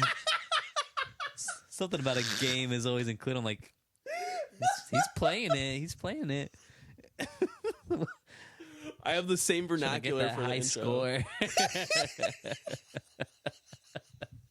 Where I don't think any podcast is supposed to be binged, you know? And then especially don't with know. your walk and talks are a lot shorter. Like 10, So 15. they'll just play one after the other. Because I was binging your whole podcast every episode, and then every single 15-minute that passed. Welcome back to Hey another guys, welcome single back to walking the- pod. Hope you guys are grinding it out. You know. So I was like, oh, he's gonna say it. He's gonna just wait. It's like a bingo card where it's like, oh, the game, punch it. He said it. Yeah. Bingo. Me. Free Chick-fil-A's in mine. Woo! Yes. I'll be back next week. Yeah. But I feel like any podcast should also have a catchphrase. So. That's so funny. So what do I say? You bring up, keep killing the game, No, keep grinding. Hope you're crushing the game. Hope you're crushing the That's game. what it is, yeah. That's what it is. Yeah. That's It's not a bad thing. It's just like Yeah. binging it. It stood out. I was like, oh, he loves saying that. What's funny is every time, and it's the same corner I turn, Yeah. I don't even realize I say it now. But now that you bring it up, I'm like, yeah, I do say it. That corner. Every time I turn the corner, because I will go Yeah. around the block and stuff. That's so funny. man. Oh my god. I don't. I don't remember the last time I like listened to I don't listen well, I don't really listen to my you're cutting podcast it up. anyway. Yeah. Yeah. That's so good. I love that. There you go. From one fan. Hope There you you're go. crushing the game. Yep. Hope you're having a wonderful day. Hope you guys are crushing the game. And then I go, and it's been pretty hard on my end or something like that. Like I've been struggling, and so we're gonna talk about it. I'm going through it right now. Like, man, I want this guy to have a good day. Never a good day. We're always on the grind. My God, dude, that's so good. Hope you're crushing the game. You're crushing it. I love it, and I say it apparently. So Yeah. that's It's good fun. times. I like it. I'm not That's so judging. good. I'm just noticing. That's gonna be the tagline now. Zemo walk and talk. Hope you're crushing the game. There you go. I like that. I like that a lot, actually. I do too. Now I'm gonna make sure I say it in every single in every single Zemo walk and talk. Oh, that's funny. Oh man. Yeah. Is there anything else that you wanted me to mention about crushing the game? No, I mean, you answered my question. Okay, Yeah, you're good. What's next? All right. On a lighter note, Yeah. you're an enthusiast in pop culture, which was kind of mentioned with your artwork. This is such a Random topic. yeah from podcasting to pop culture. Ooh, from podcasting to pop culture. There you go. That's going to be the That's name the of my game. new podcast. It's been really fun being a guest on different podcasts in the I was same gonna week. say, Where it's like, man, I miss this so much. did you Yeah. ever see that? Mr. Beast, Mhm. right? There was a point where he was like, "I'm not getting enough viewers," Interesting. so he set out to He set out to be a guest on a bunch of different podcasts, Oh, that's cool. and then he collaborated with him, and then it like spiked his views. Yeah. That's interesting. Yeah, right? Just getting that interaction. Yeah. Yeah. No, yeah, I mentioned it on the live podcast, but it's like, man, like it's making me want to start one up again. This is your sign. Where it's like I don't even know what it would be. When right now you mentioned pop culture, it's like, yeah, I do know stuff, Yeah. like film wise, comic wise, Thankfully comic book movies is a thing now. So I'm like, oh, that's both of my things. Where it's like, I wonder what I could do with this. You can go many directions. Yeah, no, a lot of people have been doing it for years now. So that's another thing where it's like, these guys are already so Gotta cool get in there, man. that I'm a fan of. So it's like, I don't know. You gotta crush the Let's- game. Crush that game, man. Right now I'm into golfing, so it's like, should I do like a golfing type thing? Maybe just record myself while I'm on the course, at least one hole. Yeah. Get a mic and talk my way through it. Maybe There's a lot of people maybe that that'll will do make that. me better. Like people who do like POVs. I Yeah, know there's a snowboarder who'll do like park features, so he'll do like jumps and rails and everything. Yeah. And he has a GoPro mount on his helmet or something, and then he has a mic, and then he'll just talk through whatever he's doing. He's like, That's I don't think I cool. can do this, but I'm gonna try doing Yeah. it. And he tries it. He's like, that was really bad. And so he'll even show his You fails see and the stuff. process. Yeah. And see the process. And people stop him like, hey, are you Ryan something something? He's That's like, cool. yeah. That's cool. But possibilities are out Yeah, there. we'll see. Stay tuned. See if he crushes the game or not. Yeah. I didn't crush it. Nishan said so on the Zemo Walk and Talk. I gotta crush it, I man. failed him. We're just gonna. Well, yeah, we'll just go Do through. you it. have any questions? I do. In Well, like- regards to that topic. Yeah, Such a it just big says topic. pop culture. Yeah, What do you think about pop culture? I like when it pops. Nice. So thank you for coming today on Yeah. Travel Pod. Keep crushing the game. Keep crushing the game. What a good one.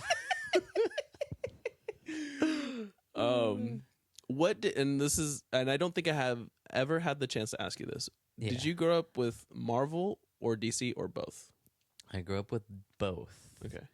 But I always preferred DC stories over Marvel stories, where I felt like Marvel stories were fun, but DC stories, specifically Batman, made me think more.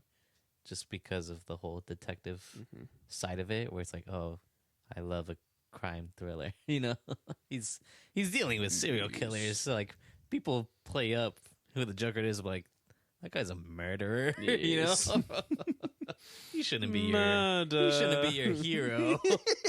Well, they're anti-hero, but yeah. So I prefer DC comic books. Hopefully their movies get better now that James Gunn is in charge of everything. I'm pretty excited. Hey. The Matt, he's cheating on you again. The Matt Reeves Batman movie that came out was pretty fantastic. I really liked that movie, where I felt like they nailed who Batman is kind of perfectly. Yeah, Robert Pattinson did a fantastic job. Yeah, did great. Nice. So you prefer DC over Marvel? Yeah, overall. In terms of stories. Okay. Yeah, I feel like Dude. like their stories are a lot better. I like the Civil War storyline in the comics for Marvel. The movie it doesn't compare. It's just such a bigger story. It's Avengers 1.5, 2.5, 1.5. I don't know. I just read them. I don't pay attention to the numbers. No, I was when Civil War came out. Yeah, I was like, this is just an Avengers movie. yeah. Well, you have to disconnect your comic book brain to watch movies now. Because I wouldn't do that before, and I would leave the theater so mad because everyone else is like, "Oh, that was great." I was like, no, but it's not like that. It's actually not great because they changed so much, and you don't get that. That's actually not who that character is, you know? Where I felt like frustrated, but now it's just like, it's its own thing. I'm just going to go in, enjoy this movie for being its own movie, its own story. Yeah. And when I want to listen to a better story, I'll read a comic book. The same thing with like book movies. I'm not a book reader. Well, technically you are. Technically, I am. But same thing, like with Hunger Games, Divergent series, Maze Runner. Like, there's a perspective that books have that you can't really portray in movies. Their inner thoughts and everything. Something interesting though from in Star Wars, Sam Witwer, voice of Darth Maul and Starkiller in the Star Wars Force Unleashed games. He's fantastic. He's just like I jack love of all him trades. talking about Star Wars. Yeah, and it's more clips have been coming out lately. Yeah, he knows so much. And he mentioned, "Hey, It's probably a turkey out there. probably they'll I saw one fly up on your roof. Hey, you're okay. You're okay." Yeah, and it's because he's talked to George Lucas about it. Where it's like, I trust him. Right. Yeah. And I don't know if you saw this clip too, but he was working with George Lucas. Yeah. In the game. And then he was working with Filoni as Maul. And he was asking him, because he was portraying the same thing, like I think it was something with the Force or something, portraying the same thing, but it was different. Yeah. And then Filoni goes, just remember that these are all just stories. And that's, and for children. And for children. Yeah. There you go. Yeah. He's like, these are just stories. Like, you can have someone tell a story about Ahsoka and she had blue lightsabers, but someone else could tell that same story and say that she had red lightsabers. All these Star Wars fandoms are like, Yeah. you can't do that. They didn't do it. Which is why I separated myself from the comics and the movies, because I felt like I was turning into that person where I was like, you know what? Just let it be. It's fine. It's fine. This is nice. Yeah. But it was a nice reminder too. It's like, nothing is ever gonna be, all the same. But I mean, that's why I like the possibility of James Gunn, because he'll take a story and he could take he doesn't need to do the exact same thing, but he could take the essence of that story really well. Like with the Guardians movies, like the team's very different from how it is in the comics, but the soul of that team is there. Yeah. Where I feel like now with the Superman Legacy movie coming out, I can see the inspirations that he's drawing from different storylines, like Superman versus the Elite, where I feel like I'm excited. It's gonna be a good movie. I hope. Do they have any? Have they been shooting already, or? I think they start shooting either this month or next month, but it's all casted out. Oh, okay. Yeah. So, and the cast looks perfect. Yeah. I haven't seen it. I'll show you after. Yeah. Everyone looks great. The actor that they got for Superman, everyone's like, oh, he looks super scrawny. There's recent photos of him now where he's a beefcake, man. He's huge now. Yeah. Wow. Yeah. He looks like as big as Cavill. Wow. Honestly, where before, he was thinner, but he put in the work. Yeah. You gotta work the part. So I'm like, man, I'm trying to get on one of these workout plans, bro. Trying to get hired by Marvel so one of their trainers can work their magic on me. Can I just work with you for like 3 months? Yeah. Just 3 months, and then just give me the meal plan. That's all I need. Those kind of freak me out because they go hard. Dude, Chris Pratt from Parks and Rec to him Fat Pratt? on Guardians. That's Oh, a transformation. I remember watching the show. I was like, he's looking a lot thinner now. Mm. And then they make They a crossed joke over, about right? it. Yeah. Yeah. They make a joke about it where he's like, oh, I just stopped drinking beer and all the weight just dropped off. Just from beer. So good. So it's funny because it's like, man, how much beer was that guy drinking? Did you see that clip of oh my god, what's his name? Cross-eyed Aquaman. Are you saying they executed her? That one? No. What's his name? Jason Momoa. Uh-huh. He was like, I'm not looking big on screen. Interesting. And so he's like, do some pump and then get like it bigger. Right before. And there's like still nothing was working. And he goes to, I don't know, the producer is his trainer, and he goes, get me two or three like beers. Interesting. And just downed him, and it just It swells bloated. up. Yeah, he just bloated, and he looked great on camera. That's So awesome. funny. That doesn't happen to me. I blow It all it up goes right somewhere else. Yeah. So good. Oh man, no, those Marvel DC workouts. I don't know. How do you feel about where Marvel is right now? I think Marvel is in a similar position it was back in Phase 1. So, and I was talking. They're kind of starting from scratch. Yeah. Huh?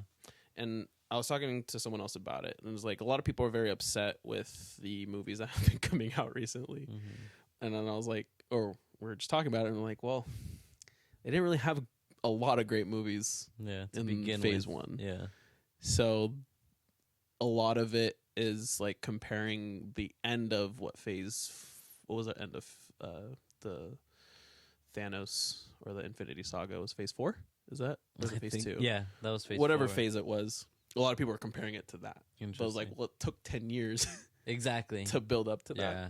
People just have a standard. Yeah. And I feel like, and Marvel created that standard too. So Hey. that's the thing. Stop it. Nemo. It's gonna chew the cord. Stop. I love you. You're precious. He's like, what?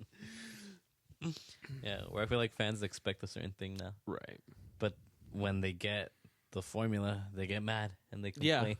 But it's like, well, what's gonna make you happy? I don't know. So, and I haven't watched Echo yet, but I watched an episode and then I fell asleep watching the second one, and I haven't. And that's the thing, like, I don't feel the same excitement anymore. With Yeah. Loki, I was tuned in. Loki was. I was ready to go with season 2. That was great. Absolute gold. But I feel like they're just missing more than they're hitting with these shows and movies. And then the fact that it's all intertwined. If you don't watch a show, you won't get the movie. So if you go watch that movie and you're confused, you're not going to watch the next one because you're confused now. Where I understand things need to be connected, but when they're so connected that when you don't see something, you're like lost. Yeah. Yeah. I don't know exactly how to. What happened? Did they do that recently? Where the TV show is connected to the movie? with WandaVision and Doctor Strange, people didn't get why Wanda was evil. Oh, You had to watch that whole show. I guess, yeah. Yeah. Where That's true. I didn't even think about that. right? You're like, okay, well, last I saw her, she was an Avenger. Now she's murdering children, I guess. She just helped the Avengers Yeah. kill Thanos, right? Yeah. Why is she killing people now? Why is she so scary? Mom, this is not the Wanda I ordered. Yeah. That is kind of terrifying. If you hadn't watched WandaVision. Yeah, you're just like, people are confused and they just have to accept mid-movie, oh, well, okay, I guess she's evil now. Yeah, that is pretty wild. Where hopefully they don't do that too often, where you have to be contingent. Like, spoilers for the Marvels, Beast is in the last scene, where if people didn't watch the Marvels, like a lot of people didn't watch the Marvels, they're not going to understand when X-Men get introduced. So hopefully these transitions just go smoother. So, no, that's a good point too. I was just thinking of it. It was Rambeau was in WandaVision too. yeah. She was a new character She in was the a new Marvels, new if they didn't watch WandaVision. Which I actually liked her performance in Marvels a Yeah. lot. For some reason, not Carol Danvers, but specifically Brie Larson? Brie Larson, I just can't. A lot of people can't. And I don't know why. I'm a fan of her early work. Scott Pilgrim vs. the World. That's right. She's Envy Adams. That's right. Room. She was fantastic. She carries that movie. When was that? 2000s? I thought it was a little later on, where she's trapped in the room with the kid. And that's basically the whole movie. Yeah, it won a lot of awards because she did fantastic. But I mean, unfortunately, the way she carries herself in interviews, it comes off as, just cocky. Yeah. Where it rubs people the wrong way, and people can't separate that from the people she's playing. Yeah. Especially, a character like Carol Danvers, where she is supposed to kind of be like that too. Yeah. She's strong-headed, where it just turned people away.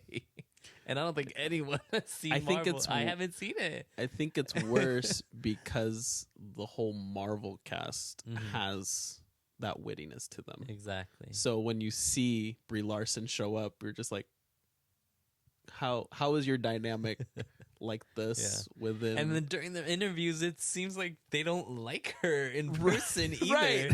So it's like, man, Everything's just going against At this point, I just feel bad for her because I know she has so much talent, but it's just a weird situation. And she does. And like, granted, she Yeah, does because yeah. she's in the Marvel universe and she's carrying. She wouldn't have a lot of job it. if she wasn't good. So I'm like, Yeah. she is a great actor, but it is a turnoff when I see her in interviews and stuff. I'm just like, is this how you are, or is this like all the time? I'm really excited for Daredevil Born Again. I sent my dad a production photo of his new suit, and it looks. I saw that. I like it. Yeah. I like brighter red instead of the darker red. So I'm not a fan of Bullseye suit though. Bullseye suit.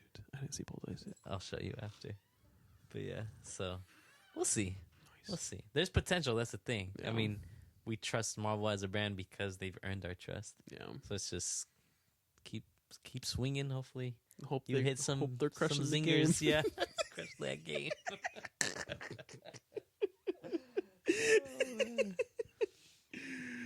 Nice. Back in, back out. Good stuff. Yeah, that was kind of. I didn't really have anything else for pop culture. Okay, cool. 'Cause Was that the that's last pretty one? much. I guess we can kind of delve into Star Wars. We kind of did delve into Star Wars a little bit. Yeah. Let me ask you this, just I'm gonna get a consensus. How many times did you watch the sequels? Meaning, Did you ever rewatch the sequels? like 6, 7, 7, 8, 9. 7, 8, 9. Did I ever rewatch them? Yeah. You mean the newer ones with Rey? Yeah. No. I watched The Force Awakens, I want to say 4 times in my life. I really like Ryan Johnson because he directed the Knives Out movies. Did he? Yeah. Both of them? Yeah, so he pays attention to detail. Yeah. You know? And he has crazy out of the box ideas where I don't know. I respect the swings that he took in the second one where for whatever reason the fans didn't like it and Disney completely just backtracked on themselves. I feel like if they committed to the ideas that he was you know, proposing, the overall trilogy would have been like, okay, I mean, it's good. But the fact that they completely rewrote everything, somehow Palpatine returned. And that's why a lot of people now look at that trilogy overall. Even though you had one good movie, one okay movie, and one bad movie, now overall it's just a bad trilogy. Yeah. Because of Disney's got scared, you know?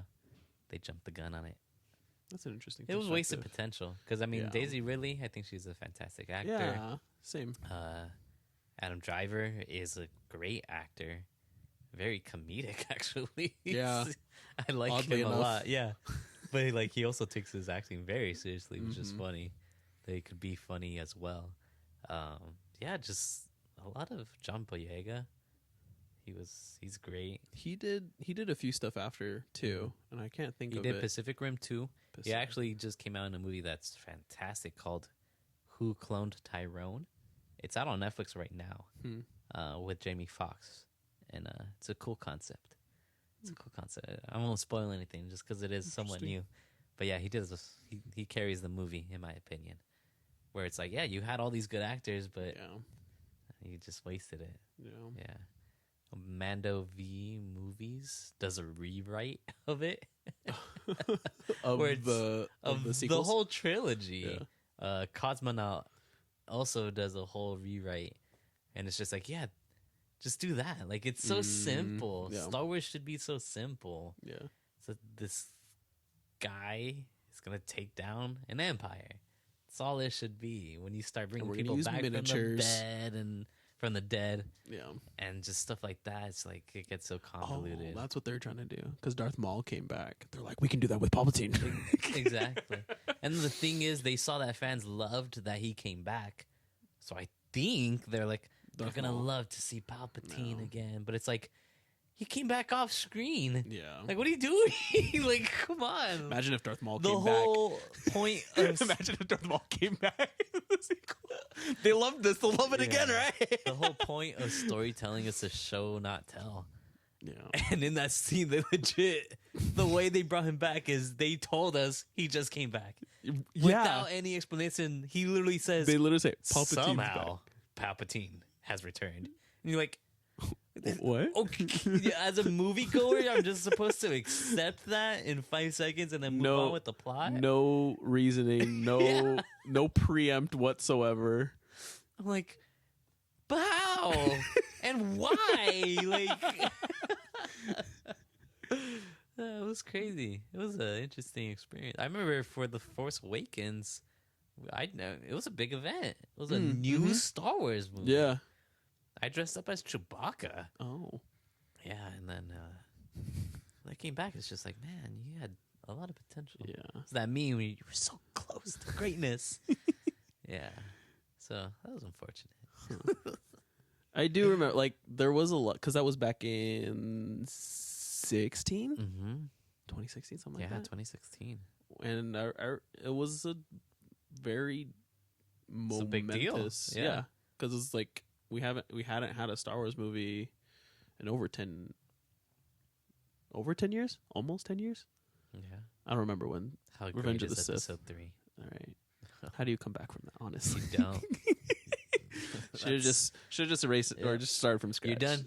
Perfected it. Do another You're story. good. Yeah, dude. And I'm looking forward to that. Yeah. Yeah. Where it's like, I understand Star Wars has always been about the Skywalker family. But, like, You're talking about a whole galaxy here. There's more. There's more to it than just this one guy. Andor was fantastic.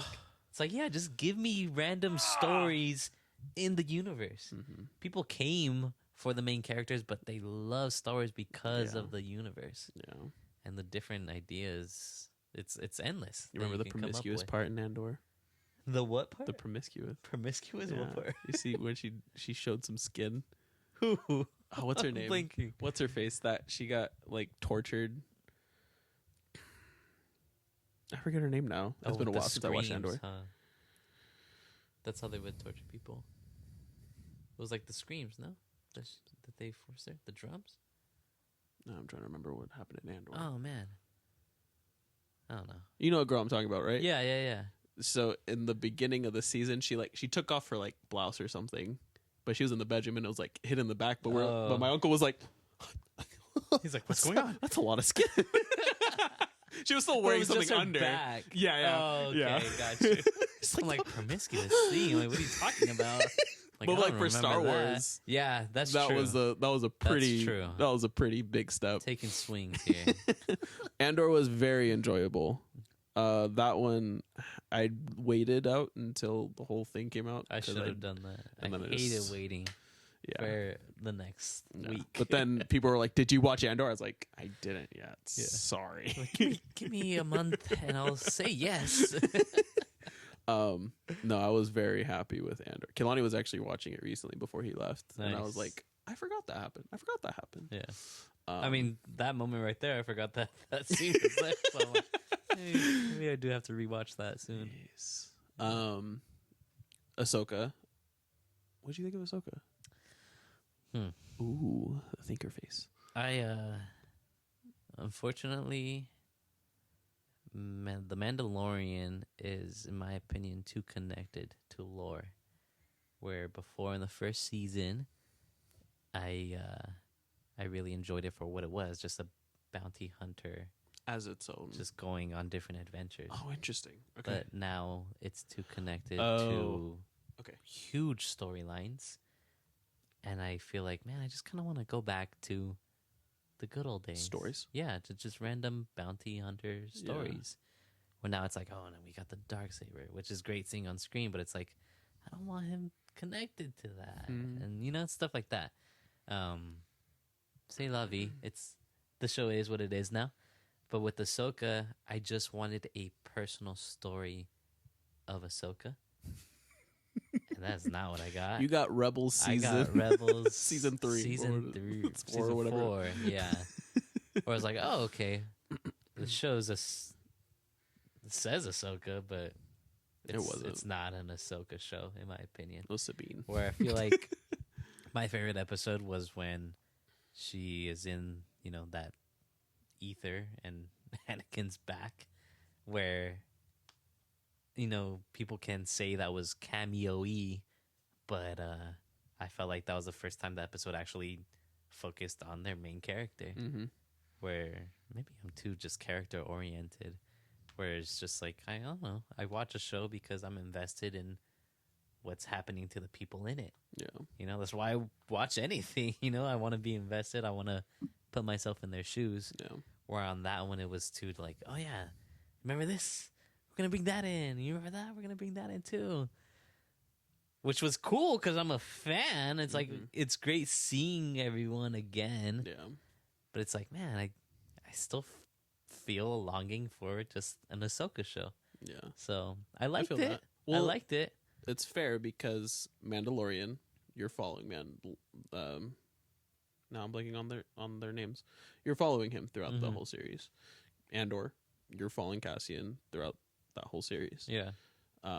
But I liked it because I had just watched Rebels. There you go. So I was just like, oh, this connects it. It's contingent on how much you like Rebels too. That's the thing. Did you not like Rebels?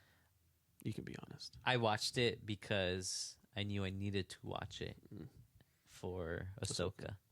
And that's the same thing that's happening with Marvel now too. Where it's like, well, if I want to understand that, I have to watch this. And it's like, if it's a good show, fantastic. But that one's obviously a kid's show. I mean, there's great moments, but it's like, this one wasn't made for me. And I can accept that. Sure. But I it adds to my knowledge bank, basically. I just like how ever since I think it was Force Awakens, Mm-hmm. every I'll say franchise or spinoff has included Order 66. So whether it was movie, TV It's show, or cool video game, seeing that from different points of view. Yeah. For sure. that's kind Yeah. of been my highlight of every single thing that's come out. Yeah.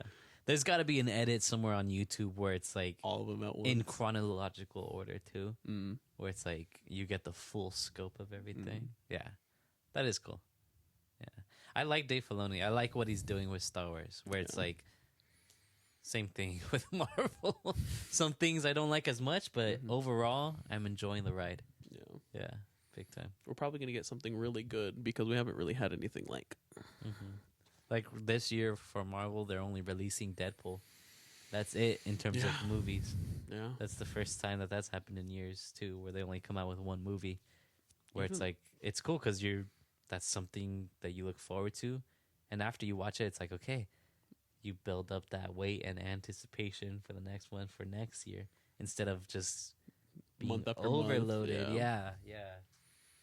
I think that's actually a good point too. I don't think movies were coming out as frequently in any of these companies because Iron Man was 2009, Yeah, and then it was legit. and then Thor came out 1-2 years after. Yeah, and then Avengers. By that time, Avengers And then when was you 2012. realized, oh wait, these are all connected, that was something else. That was a nice moment. Yeah. I will have to say. Yeah, where now people are expecting it, so you Yeah. take some of the magic out. Yeah, But it's like, well, you can't undo that. You just have to play with the cards you were given. Now. yeah. Now this is the game. Just put random stories out there that have nothing to do with each other. That was also the thing. Did you watch Those What If? standalones. I love What If. It was great. Yeah. The one quip I had about it was the dialogue. Mm-hmm. If you notice, it was very just everyone's Yeah. quick-witted. And it's just Like overall as a season, I enjoyed it because of, and their endings are always really cool because it incorporates everything all at once, and I just love the organized chaos that happens. Yeah.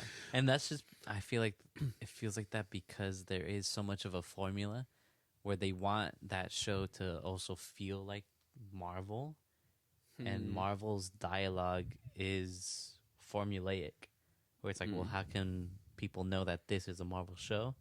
Make it sound like Marvel dialogue, where they call it the Josh Whedon effect.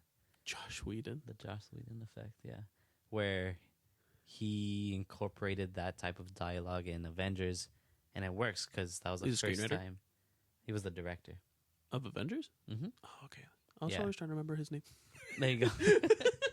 Where he later directed Justice League, and that was a whole mess in itself too, because he wanted to again put his style, which is very quippy, but with Zack Snyder footage, and that's why all those reshoots had to happen because he wanted it his way. Interesting. Yeah, and then Zack Snyder had to stop directing because his daughter passed away. So that was a whole Situation. different thing. But he likes his dialogue like that, quippy, where you saw how successful the Avengers was. So Marvel learned off that, okay, well, this works. We're going to do this for everything now. And that's why whatever Thor says can easily be switched with the line of dialogue that Tony Stark would have said. So everyone's speaking the same, where you're just like, okay, well, everyone's the same character now. Yeah. It even with, what was it? Quantumania. That one was kind of hard to watch too. Yeah. It was, I don't think I watched that one throughout. I watched most of it. I didn't watch it. I'm terrible at watching movies. Yeah. I can watch every single portion of a movie, but not sit down and watch it beginning to end. But I recall it being very just Interesting. very quick-witted too, and I was just like, I like Paul Rudd because he's great as Ant-Man, but to have a lot of people trying to do the same thing makes it hard for me to enjoy Paul Rudd. Yeah. Because if everybody's doing it, it's like, well, what's the point then? Of And you're taking away his magic, Right. that he's so good at. Right. Yeah. And that's the reason why he is that character, because he makes it. So that's the one quip I have had with some of Marvel's latest stuff. Because there is no comedic relief now. Mm-hmm. The whole thing is a comedy. Comedy, yeah. And it's hard to take serious. And that's why to sing Matt Reeves' Batman praises again, that's such a serious movie. But you get jokes thrown in there that you appreciate, like the thumb drive is connected to the guy's cut off thumb. I'm like, that man's making a joke right now, and it lands. Yeah. Like, I laughed. I'm like, that's funny. And those jokes stand out then, instead of something every 4 lines being something funny. Yeah. I think that's why I liked Loki a lot too, because it was more on the serious It took itself side. seriously. Yeah. Yeah. That was the most genuine thing I've seen in a long time, Marvel wise. Mm-hmm. Love and Thunder, was that the end of Phase 4 or whatever? I don't think that was the new phase, but that was a miss. Oh man. I was like, felt what bad is for this? Chris Pratt. Honestly. He's a good Thor. Hemsworth. Oh, did I say Chris Hemsworth? So many Chris's. So many Chris's. Yeah. Evans. Yeah, Pratt, Hemsworth. Hemsworth. Yeah, I felt bad for him. Because, I know based off the last movie what he can do, Right. We're ruining potential here. It was And these actors are getting older, and you're going to waste this amount of years on them? Yeah, it's tough. It was hard to watch that one. I liked Dude, and Christian Bale's such a good actor. He was my gosh. He only had, I feel like, a few scenes to really show his acting. I was never really threatened by him as a villain, and in that comic storyline, he's murdering gods. I don't think they showed it as much as they should have. Yeah. They had I think there's just a one. His name is Gore the God Butcher, and he didn't do that. I think they might have. Someone on YouTube brought up, imagine the same exact movie, but when Thor comes to save the kids, they're all dead. And then they fight. The impact and the story would have been so much crazier. I was like, yeah, that would have been awesome. Obviously, Marvel's not going to do that. They're not going to kill children in their movies. But, yeah. I mean, maybe. You're like, I wouldn't mind. that's why I liked Rogue One so much, because everyone died.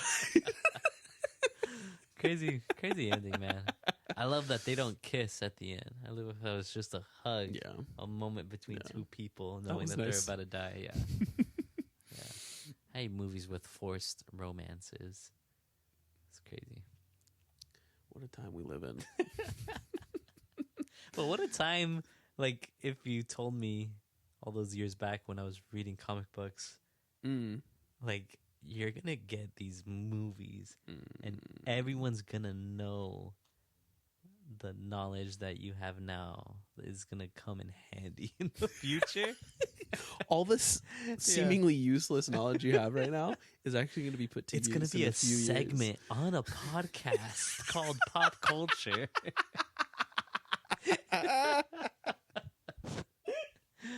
I was grinding the game back then. Who would have known? Who would have known? Good times. Man. Good times. There you go. There you go. 6-year-old you would be very proud. I don't know how old you were when you were reading comics. Around 6 is when I started. Really? Yeah, around there. And then since YouTube was a thing, I would listen to the Comic Historian, where he would basically recap comic books, and voice act the different parts. He did a good job of that, of retelling the story. Instead of reading the whole comic book, you would just listen to that. I would. But yeah, that's where I got most of my knowledge from. What I have to Yes. buy. 6-year-old you would be very proud. Yeah. Here we are 20 years later. Oh, God. Oh my god. Gross. I had a realization too. So one of my friends I visited out in New York. I met him in 2004, Mm-hmm. and we were best friends growing up when I was down there. Then we moved back up here, and I visited him last year, and I was like, it's been 20 years. That's crazy. Almost 20 years since we've known each other. Wow. Yeah. Yeah. I have a friend out in New York, too. I met him when he was 2. And then, when you think of where we are now in our lives, it's insane. It's wild. Yeah. You would have never known. And then Snapchat memories don't help either. Nope. Where they'll give you, this happened 6 years ago. Our Apple Hill Day came up Yep. the other day. Yeah. I have a video of us at the park Yep. that day. Then we went to Amanda's after. We went to Apple Hill.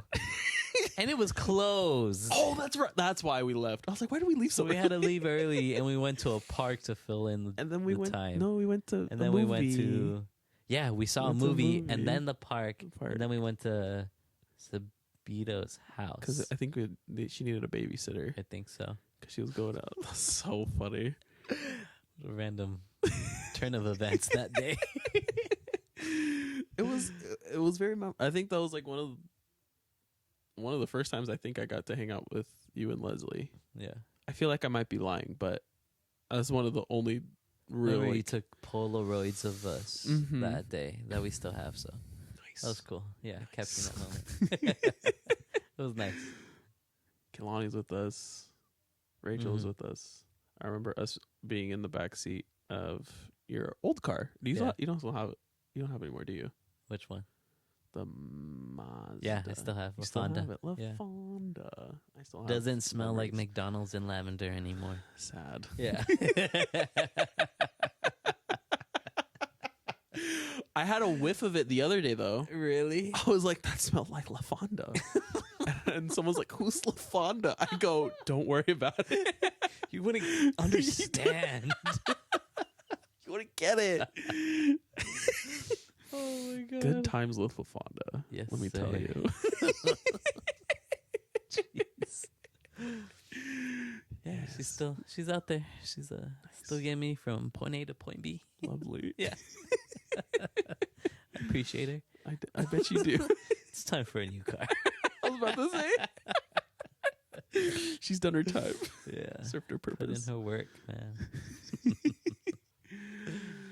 Oh, man. Well, I think that's a good place to stop. Yeah. Thank you for having me on. Thank you for coming. I appreciate it. I'm honored to be on as a guest talking about business. Yeah, talking And- business. and many other topics. and everything else. Yeah. Thank you for coming on this episode of Travel Pod. Hope you enjoyed it. Hope you enjoyed Josh just as much as I enjoy him. Thank you guys for listening. If you got this part of the podcast, Yeah. It's a long one. it's a long one, but it's a good one.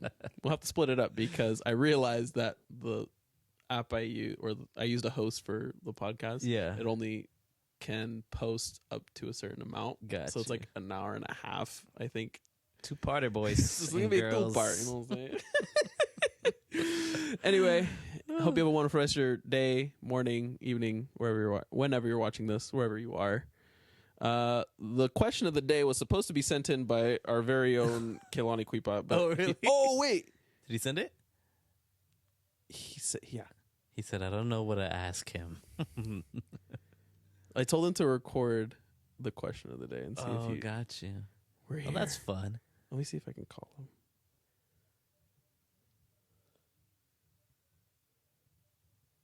Man, your parents are popping off back there. Man, those invitations got to get printed. It's like 10 o'clock for him, so he might be going That's to bed soon. fine. Oh, shoot.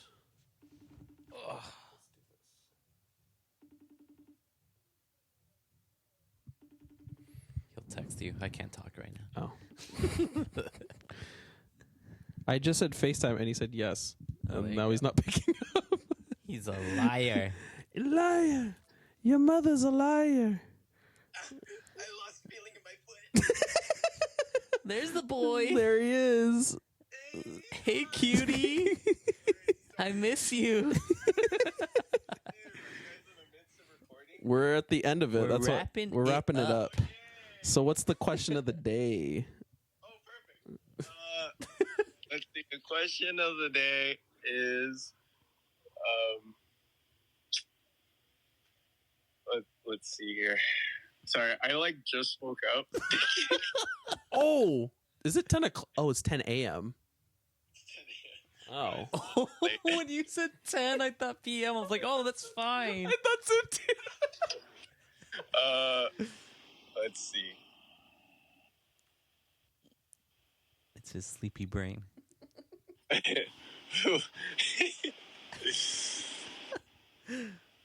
Looks so confused. No, I'm trying to think. He's looking around everywhere, trying to look for inspiration. What color are your curtains? How many what's it called? How many blades do you prefer on a fan? You're here to hear first, folks. I'll go for the classic solid 4. 4-inch. I'm seeing Najon's here. He has 8. 8? Yeah. Yeah. It's a nice fan there. How many do you have in that room? You gotta count it. Growing up, I had a ceiling fan that had 3 growing up. Right now, we don't have a fan in our house. We just have AC that works really well. Fanless. Yeah. Lovely. Thank you, Kilani. Miss you, dude. Hope you get home safely. Hope you enjoy yourself first over there. You continue to enjoy yourself. I've been eating so much. That's good. Yeah, come back and then I'll look forward to the episode where you talk about your experiences over there. Oh yeah, I'm gonna have to do that, huh? Yeah. It's like, oh, I gotta work when I get back. Oh man. Oh man. All right. We'll talk to you later. Love you. Love you. Bye. That's good times. And woke that boy up. He said sure. All right. Well, there you have it, folks. Yeah. How many blades do you prefer on your fan? Let us know Let in us the comments. Maybe it's not even what you prefer. Maybe it's what you just have. How many? Give us a number. Give us a number. 2, 3, We will judge 8. you. We will. Every comment that gets put down here, we will judge you for how many blades you prefer on your fan. Yeah. If it's not 4, you're weird. If it's not 4, you can just unfollow now, or I'll block you, whichever comes first. There you go. Yep. We'll do it for you. Oh my goodness! All right, let's get out of here. Bye.